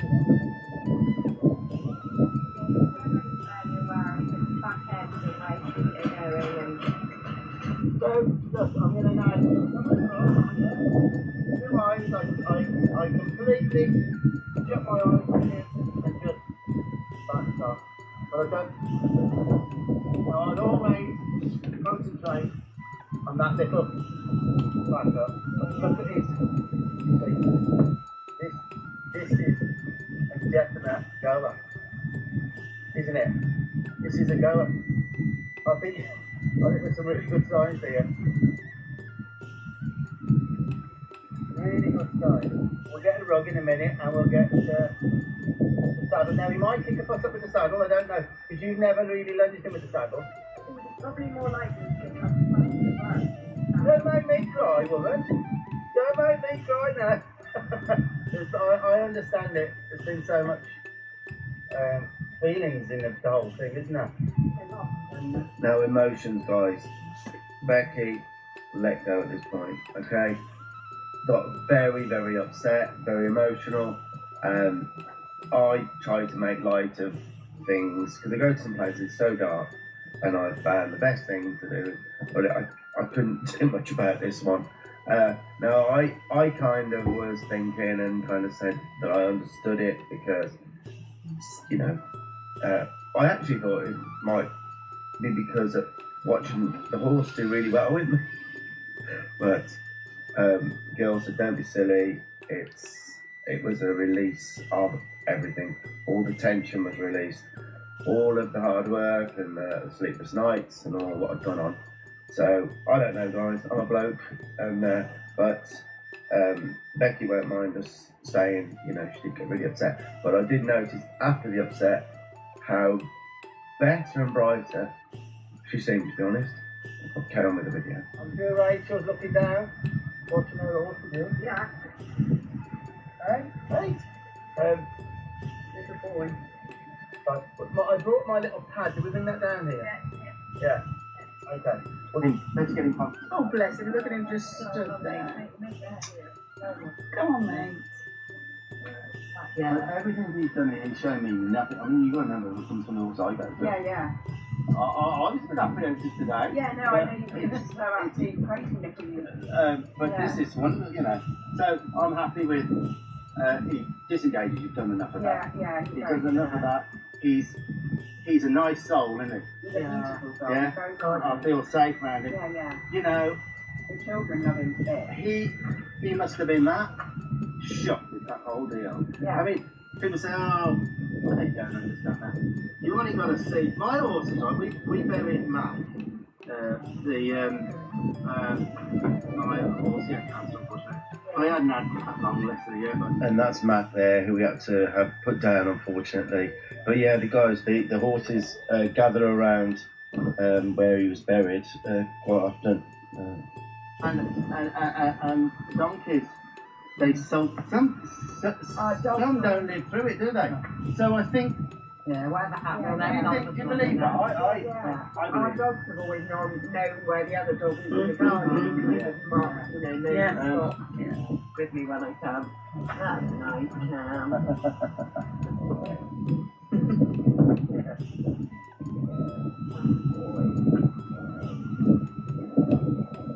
This is him and Pirate. They get up and then they're like, no, we're not quite finished yet. Yeah, I think we need a rug. Yeah. Right? So the girls have gone off to get a saddle, a rug, because he's really nervous about a rug. So I'll catch him now again. Might be able to come back and I'll just get a bit more groundwork, I think. That's right. Looking down. And this way. Nice. I would say, bless her, Rachel. Rachel would have done a lot of this, Susan. Mm-hmm.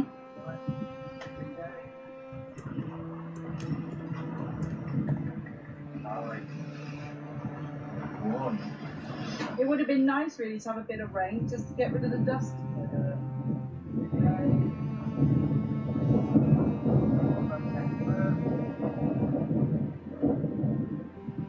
Lovely. Lovely. Really nice. You alright with dust? Huh? I'm looking through a gap. Oh, lovely.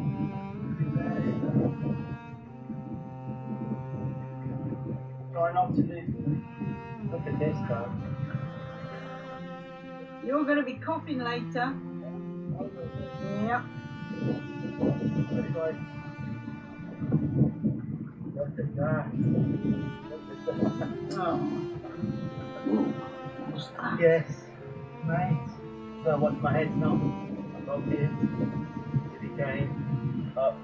And I think that, wow, lovely. Catching with this rug. Guys, oh, look at that, Sam. Good boy. Look at that.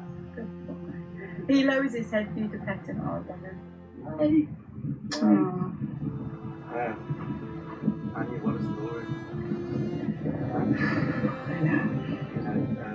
You know, quite alright. 24 hours attached to Rachel, who had passed away. Please, no one would go into the round pen. Mm-hmm. There's no doubt he would have been. He wouldn't have had. He wouldn't have had any water, and it could have been really warm. Family was so nervous Oh. when they cut her away from him. So we're going to see how he is with the rod first. You let him sniff it. This is what we get. Is that better than he usually is? Yeah, not quite as spicy. Normally we would do that circling bit. Right, that's good to know. Before I can throw it over. He's already. Yeah. I thought then when he set off then that he was going to keep going. Have it. I did because that's Okay. normally what would happen. Okay, so take it off. Perseverance. Me continuing and him continuing to try and avoid it. Okay. And I chuck it back up there. Okay. Give him a little rub. Take it back off. You'll have some muscles. Like it's nothing, just chuck it up there. Lovely. Look at this. Good boy. Now, how better is that? Much better. Don't look. Can you stop doing something now? I'm looking at I'm him. telling you off now. Yeah. The only way I get these people, it's €1 every time you look inside.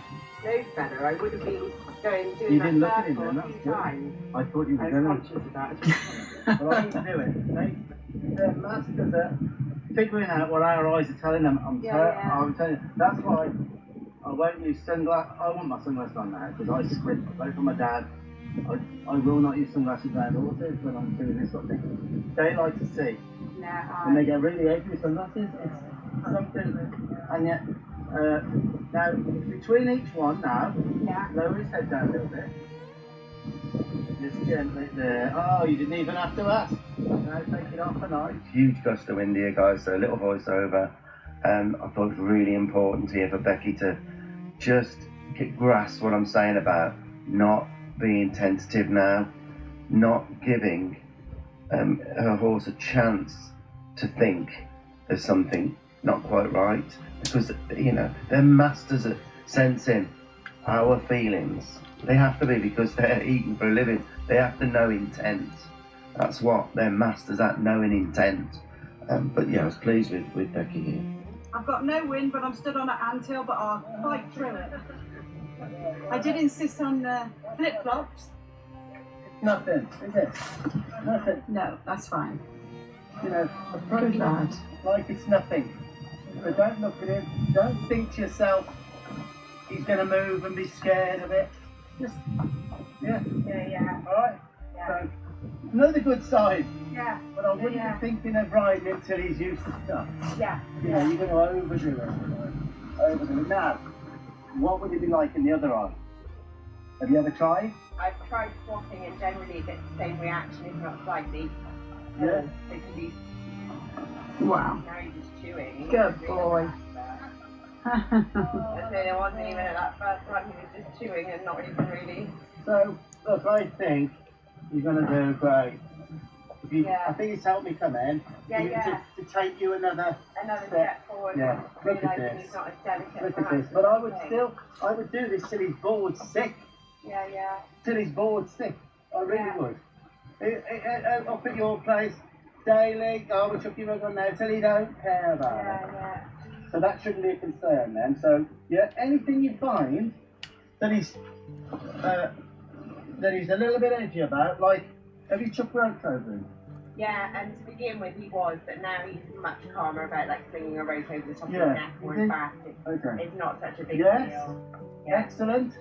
I'm seeing a horse that's pretty chilled here. We've Look tried at to him. persevere with certain things, and so Yeah. I think this is just showing me again that You've it's probably more my emotional attachment to him and what's going on. Guaranteed. And You the can fact that take I'm this a taking step it forward too now. gently with him. Yeah. And But think of positives from it. That's what he needed. Yeah. That's the way I would think. Yeah. To myself, unrequested. Yeah, I mean, seeing him with the flag earlier was great. So, okay, so how is he usually with the saddle? Saddle, again, our approach is normally to let him sniff, and then it's that whole sort of gingerly take it rather than just sort of walk up and fling it on Walk him. up and see what you got. He's missing his mate. Like it's nothing. Huh? Is that better than usual? You looked at it. I did. I did a little bit like Taking euro down. Don't pass it too hard, I won't do that. Okay. I'm telling you off now about everything. Rub it. Don't do that. Okay. And he whispered to me, "Don't be so down." Not really, but just telling you. He doesn't like it. He don't like it. They don't like it. You see his ears go? Yeah. Just rub it. Yeah. Honestly. Yeah. The only thing I do during water's done breaking, I cup with my hands. Yeah. So I cup so you can't hear the slap. Yeah. So I'm cupping you now. Yeah. That's different to I that. can't believe I just did that, Becky. Sorry about that. I usually do that to blokes. But there wasn't any red mark, so I think I was safe. Okay. You agree? Yeah. Alright, so again, just like it's nothing. Throw it up there. Look at this. Alright, we can do it up to it.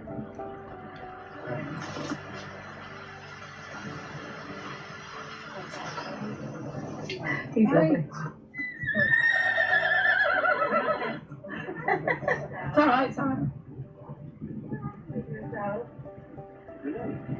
First met my sister on breakfast. What's the story about bringing them back? What's going on with the horse? Not over there. Can she tell? You get killed. Not joking. See, massive injury. I didn't do a horse when I had to throw it doing that. Honestly. Speak up if you want me to record you. Becky, just an eye. I'm guilty of it. Head down, head over. That comes up quick. You are done. Yeah. Just gonna have you have the luck, you know. Yeah, You have it all. I did have a moment like that, and she caught the side of my eyebrow. Don't lie over. That was so. Yeah. Hey, look, I'm so glad you he's could got get your it back. back. He just snuck in and just drew it to me, and then I had this. He'd have been so good, like, to help him. I'm always wanting stuff to come out of that.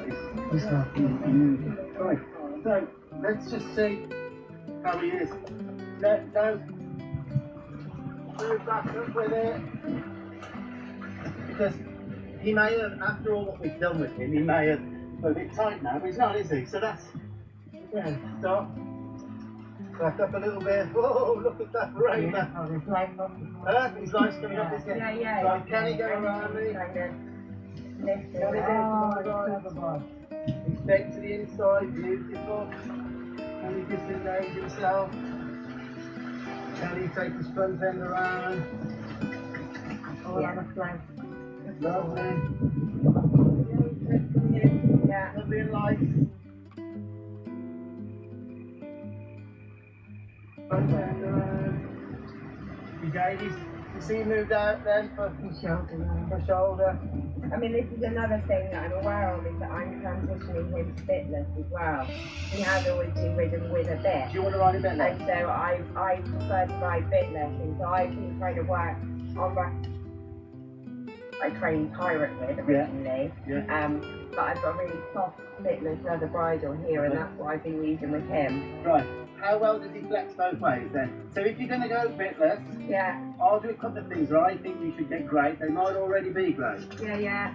Shall I? Yeah. Okay. I find with him he's got a much longer neck than Pirate, so being bitless, you know, it's a lot more control to bring back. What I would do is definitely see whether we can get him light. Well, he is light for that. Have you done that? Yeah, we've done a lot of that, the turning, bending, up and down with the head. Now obviously bitless, you're going to be, now I feel like he's crowding me a little bit there, so look at that. Now, we can exist beautifully. Yeah, he knows exactly what you're asking. I just asked him, give me a little bit, I just want a little bit, buds. So now I can talk to you and not have him sort of worrying about coming forward. In fact, there's a lovely opportunity there. See him take that foot back without leaving. Brilliant. Super light. Isn't he? Yeah. You're going to have to be, have you rode bitless with the other one? Yeah. So do you come wide, and usually I have to tell people, but you obviously... more like American, so I would lift the hand, lift one rein and like break it over the neck. Some people make mistakes. Charlotte a little bit the same. She goes bitless, she kind of thinks she's here. You've got to help her. You've got to, yeah. So you know all of that. Look at this. I went into his space, which gives him confidence that he can't just blast into mine. Makes me more of a leader. You want to be back at work. You want to be back at work. I think he's looking that way. He's finished his retirement phase. I'm going to do it here so you can see. So, obviously you've got to have your flex, Yeah.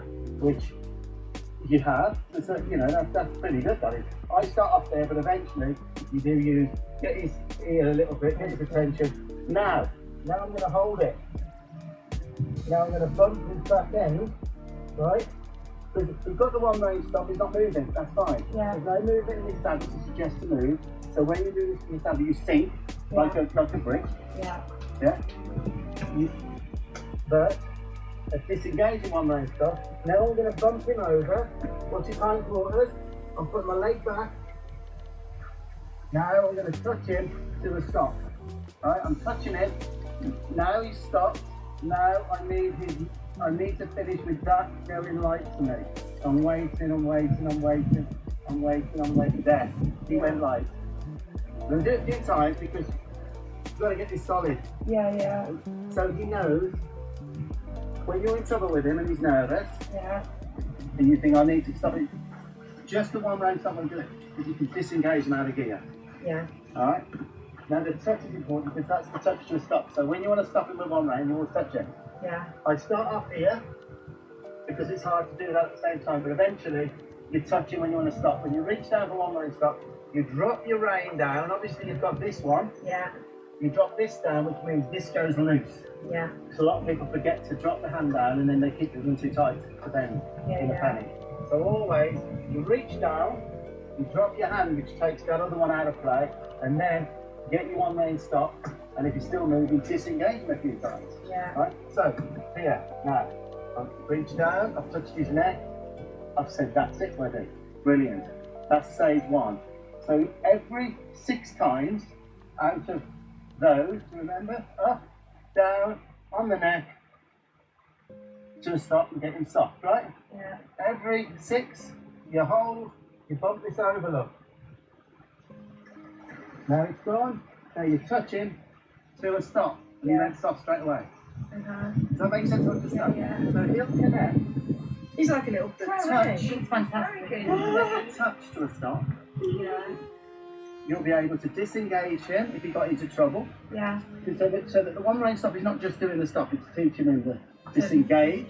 Because if he's getting into trouble, he can't do a lot to you if you disengage him. Because that, without that at the back, not a lot you can do, right? Yeah. So you're getting really good. This is going to be beautiful in here for you. Yeah. Practice all this stuff. Yeah. And then you need your partner here when you first ride him. Yeah. You would probably be bringing your other horse down as well when you first ride him. Yeah. Mill him around in here for quite a while. Yeah. And get a lead to hold the other horse, jump on and follow him around. Yeah. And I think you'd be fine now, but we're not going to do that now.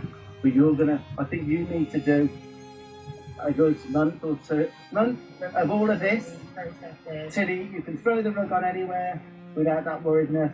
You can use your flag a little bit without getting too worried, but we've got to watch we don't over desensitise to the flag, because then you'll get nothing done with it. So it's a balancing act. Some horses are too nervous to use it. Reason is, a lot of them, it was done incorrectly at the beginning, and they've sensitised the horse. So what I was doing then was starting to slightly desensitise the flag. Alright? So one race stop, did we do it this time? No. Okay. So does that make sense so far? Yeah. Your video will show you this perfectly. No, it's very good to look back on it all. So, one race stop this side. I think it is actually a good idea going a bit less of this horse, and that I love a snaffle, and I love my curve with no forks though. I used to use forks, and it was beautiful using the forks, I did it correctly, but I actually don't need to go there really, but I think bitless is going to be a more relaxed I've horse. used a couple of different ones now on Pirate, and we've just ended up going for a really nice cycle. And how's that? I think for him, with his history and the nervousness and things, I think you're doing the right thing. But you're gonna have very little bend or control unless you do this stuff. You started it. Right. So, first of all.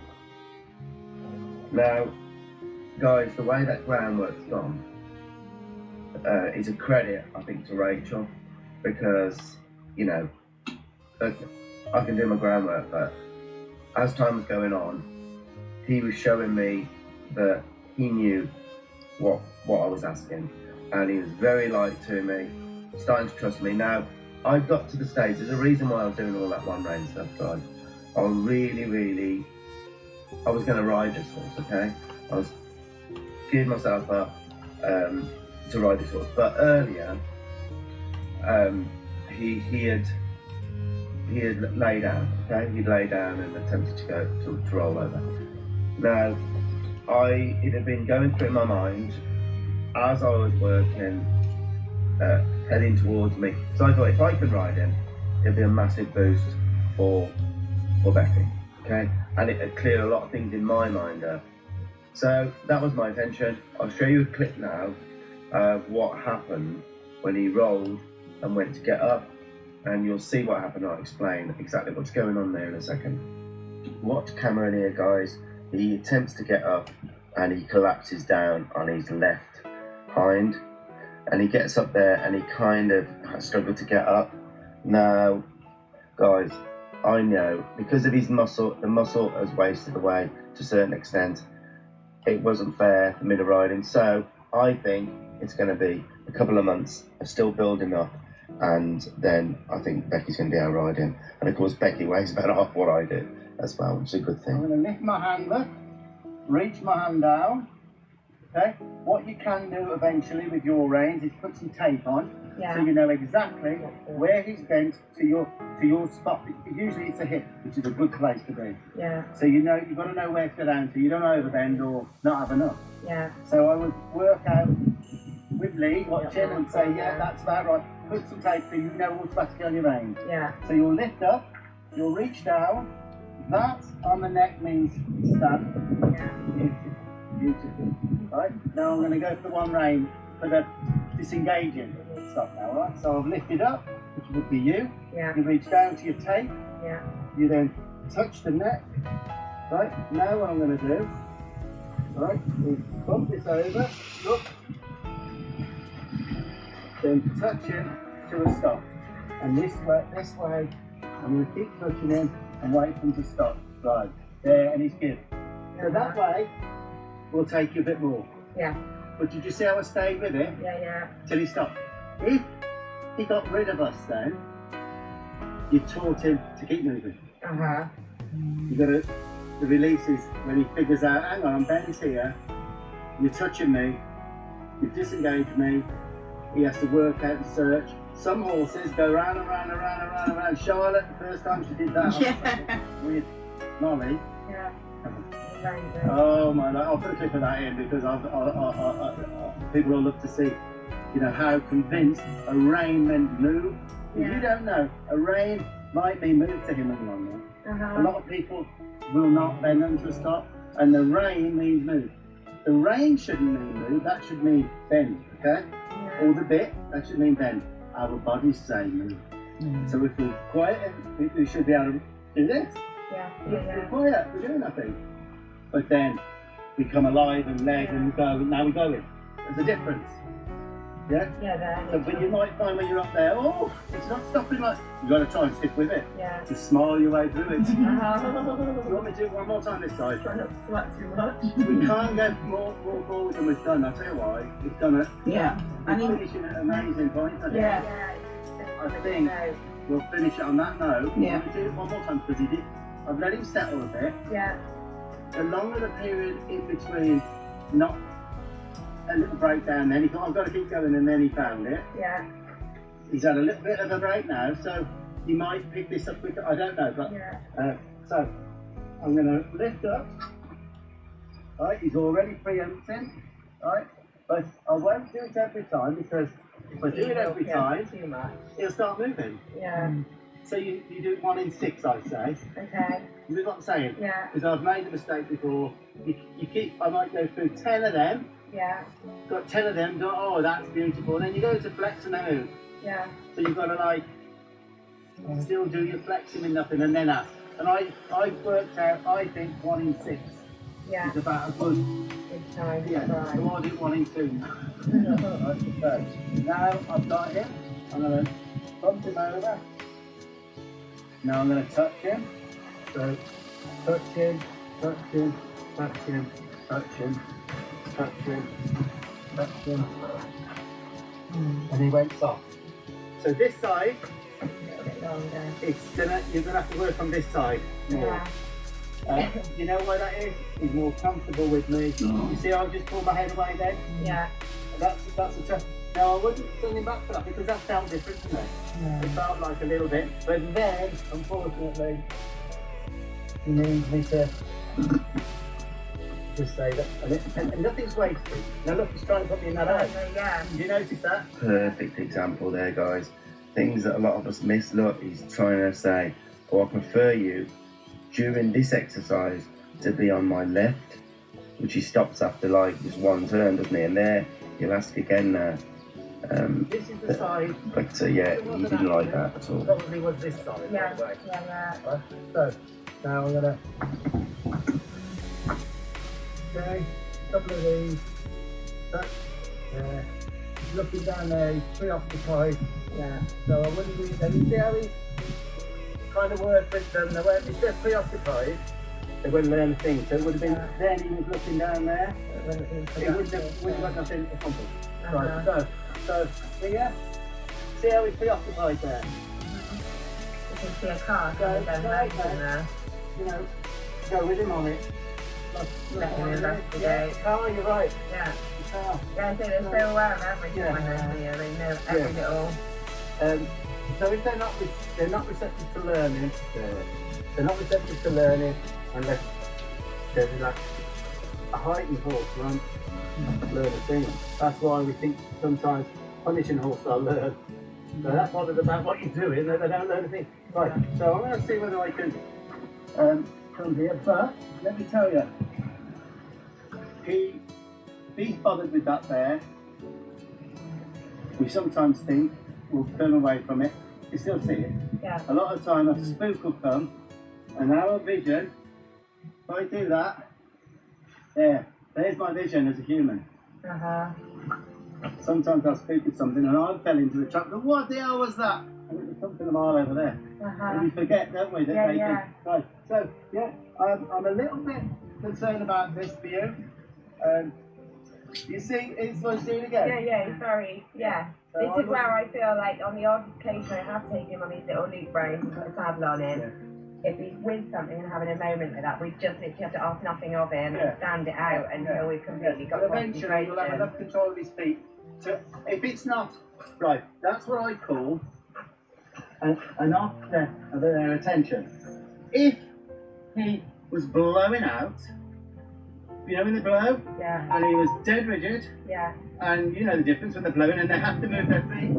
You have to go with the horse then, because their brain cannot control that. Because it's threatening to them. If it's an attention thing, when you've got enough control, like if that happened with my horses, I'd offset them. Yeah, okay. Because it's not a life-threatening thing yet up there, is it? Yeah. So we don't want them, we want them on to it. take note of us. They get so trusting that they will, but not when it's life-threatening. Okay. So let's get that. Bump him over. He's still looking at the car. Yeah. Is there somebody coming to you? No. Oh. Neighbour. Right, that was good because this is good to, right, it's actually making good out of something that's not going right. Yeah. Because it's helping you, because it will happen with you. Deal with it when it Stick with it, stick with it, try and hold the bend, there I'm saying, stay with me. Right? That's the first time I've had to do that really, to bump him to me. Okay. But if he was really upset, really having to move, you go with him on it. They cannot help that. Yeah. But things like that, if I was riding him, I would get his attention and say, buddy, you with me. I'll look after that side of it. So I'm going to do this one more time, and then I'll leave it with you. It's a good thing. I'd like you to send me an update. Yeah, I will. So I'm going to ask for a couple Swine, aren't they? Have you got bit? What did you get bit with? Yeah, ants. Oh, right. Okay. So here, I'm going to bump him over. There's a lot of maggots in the car.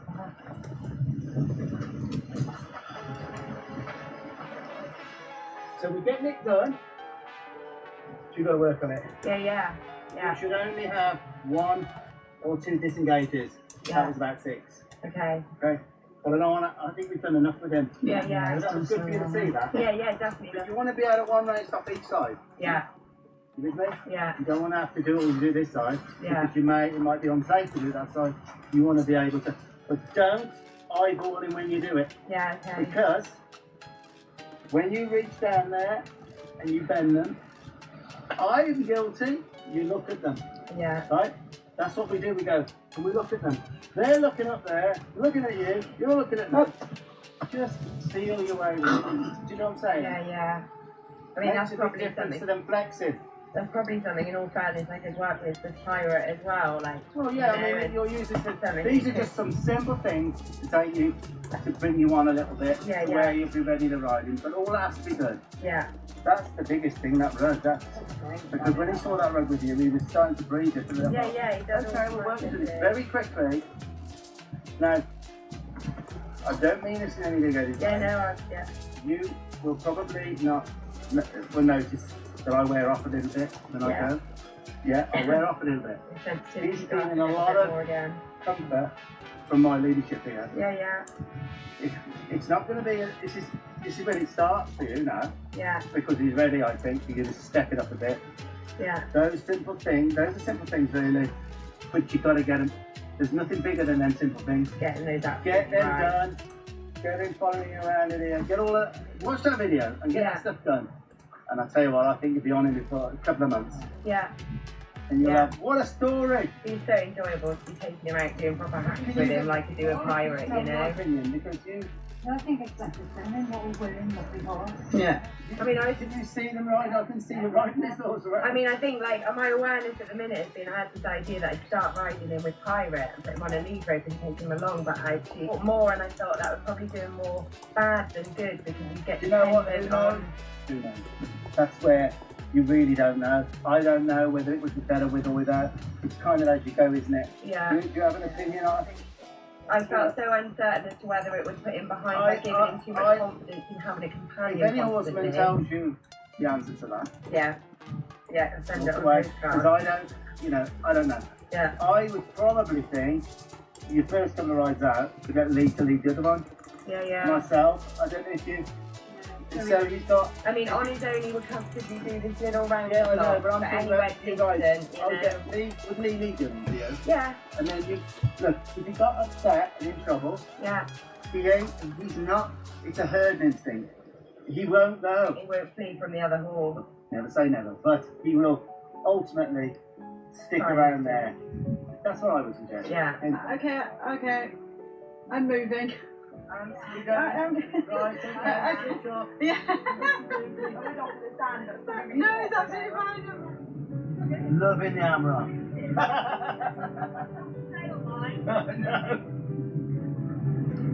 And that was it, guys. That was the day, and we had a big 3-hour journey back. I don't think we've ever been so shattered. Not only the travelling and everything else, but the emotion of it, isn't it? And hoping everything goes okay. So, guys, what would you have done? There's a lot of trainers that may have done things differently. It's just that they reached out to me, and that's what I thought was the best for me. I did the best I could. I would have liked to have rode him, but he wouldn't have been fair. So I've asked Becky not to do anything with Cameron until she sees this video in its entirety. It's going to help her.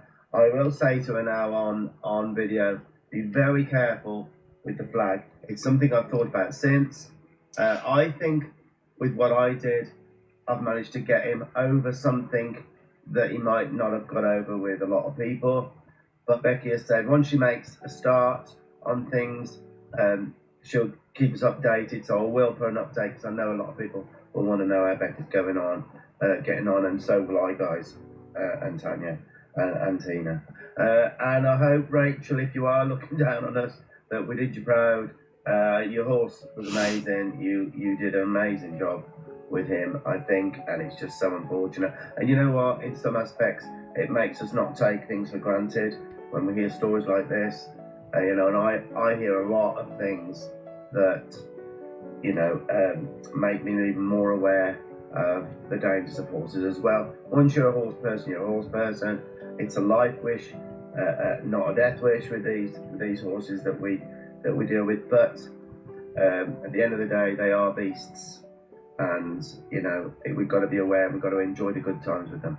So that's it. It's a long video, guys. You might want to do it in a couple of parts, but there's more to come now. That's the horsey part of it pretty much done. So if you want to switch off now, don't forget to like, share and comment, and just help us out with that. But yeah, there's a bit more to come, which is the rest of the trip, because while we're over there we made took the advantage of the sunshine, a couple of days beaching it, a little bit of a rest.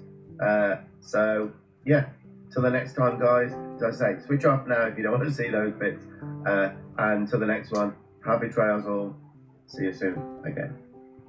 So we'd like to dedicate this video in honour of Rachel, and we really in hopes, in fact I'm really confident that Becky will really enjoy all her hard work with Cameron in the future.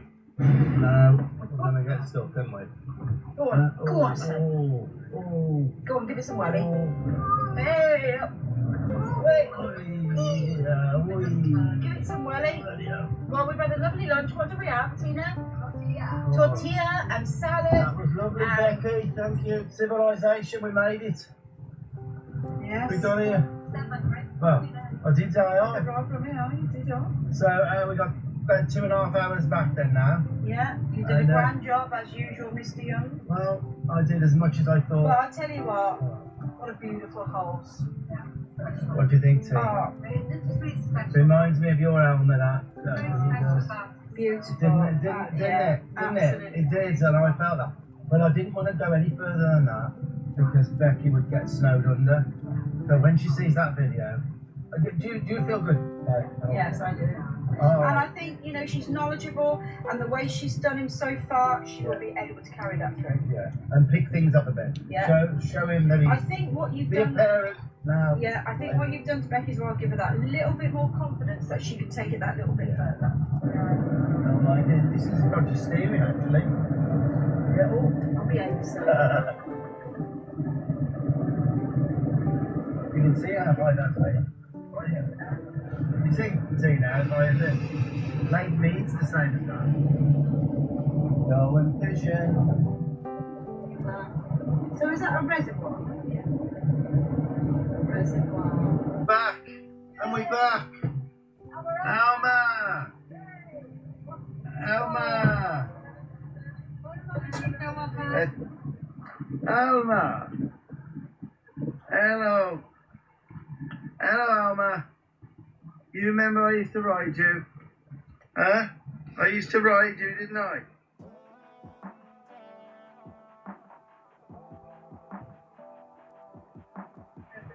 Six o'clock, it's still boiling. Right then, that's it then, girls. You staying, Tan? You staying? Jump in the car then. Right then, team. When you're older. Bet you ready for your cocktail? I am. I'm going to have a margarita, and you can have a... What you got? Pina colada. Pina colada, Marley. Thank you. Pina colada. You don't do strawberry. I'll have you strawberry if you don't want it. Hey! Put it back. That's my margarita. Look at that with the flower in the top. Salt on it. Margarita.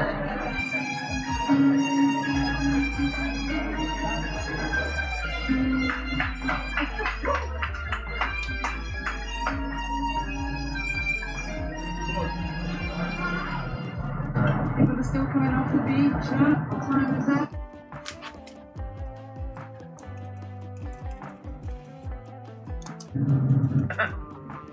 You staying, Tan? You staying? Jump in the car then. Right then, team. When you're older. Bet you ready for your cocktail? I am. I'm gonna have a margarita, and you can have a. What you got? Pina colada. Pina colada, Marley. Pina colada. You don't get strawberry. I don't need strawberry to go on. Hey, put it back. That's my margarita. Look at that with the flower in the top. Salt on it. Margarita.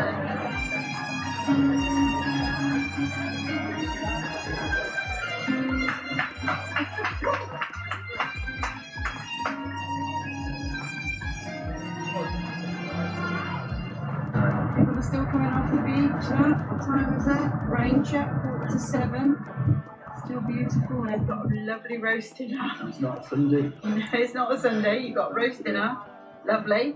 I have got pill. Yeah. Potato fritta with alioli. Lovely, but don't.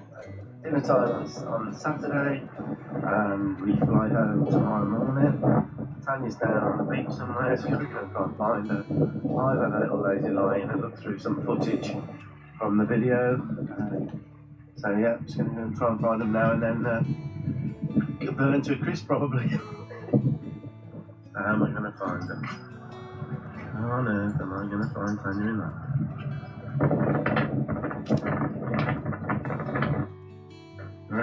Right, so are we all packed?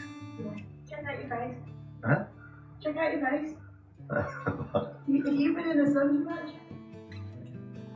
Oh yeah, look at you. So that's definitely the end of the video now, guys. Tanya just give me this ad. Said I was supposed to have worn this because it's Spain, because it's Spanish video. There's no way after all that I'm doing it again. So for the end clip, there you go. I used to wear this in Spain and look the part, do you know what I mean? There I am on my very own Nita in Spain at the back of the villa. Yeah, okay guys, I hope you enjoyed that. That is the end. It is a long one, but yeah, happy travels again. Okay.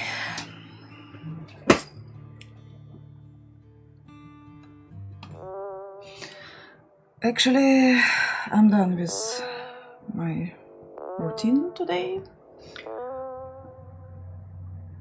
I was work a bit today. I did some chores. And now that's time to go to bed. So see you later, guys. Not later, actually. Tomorrow morning, I think.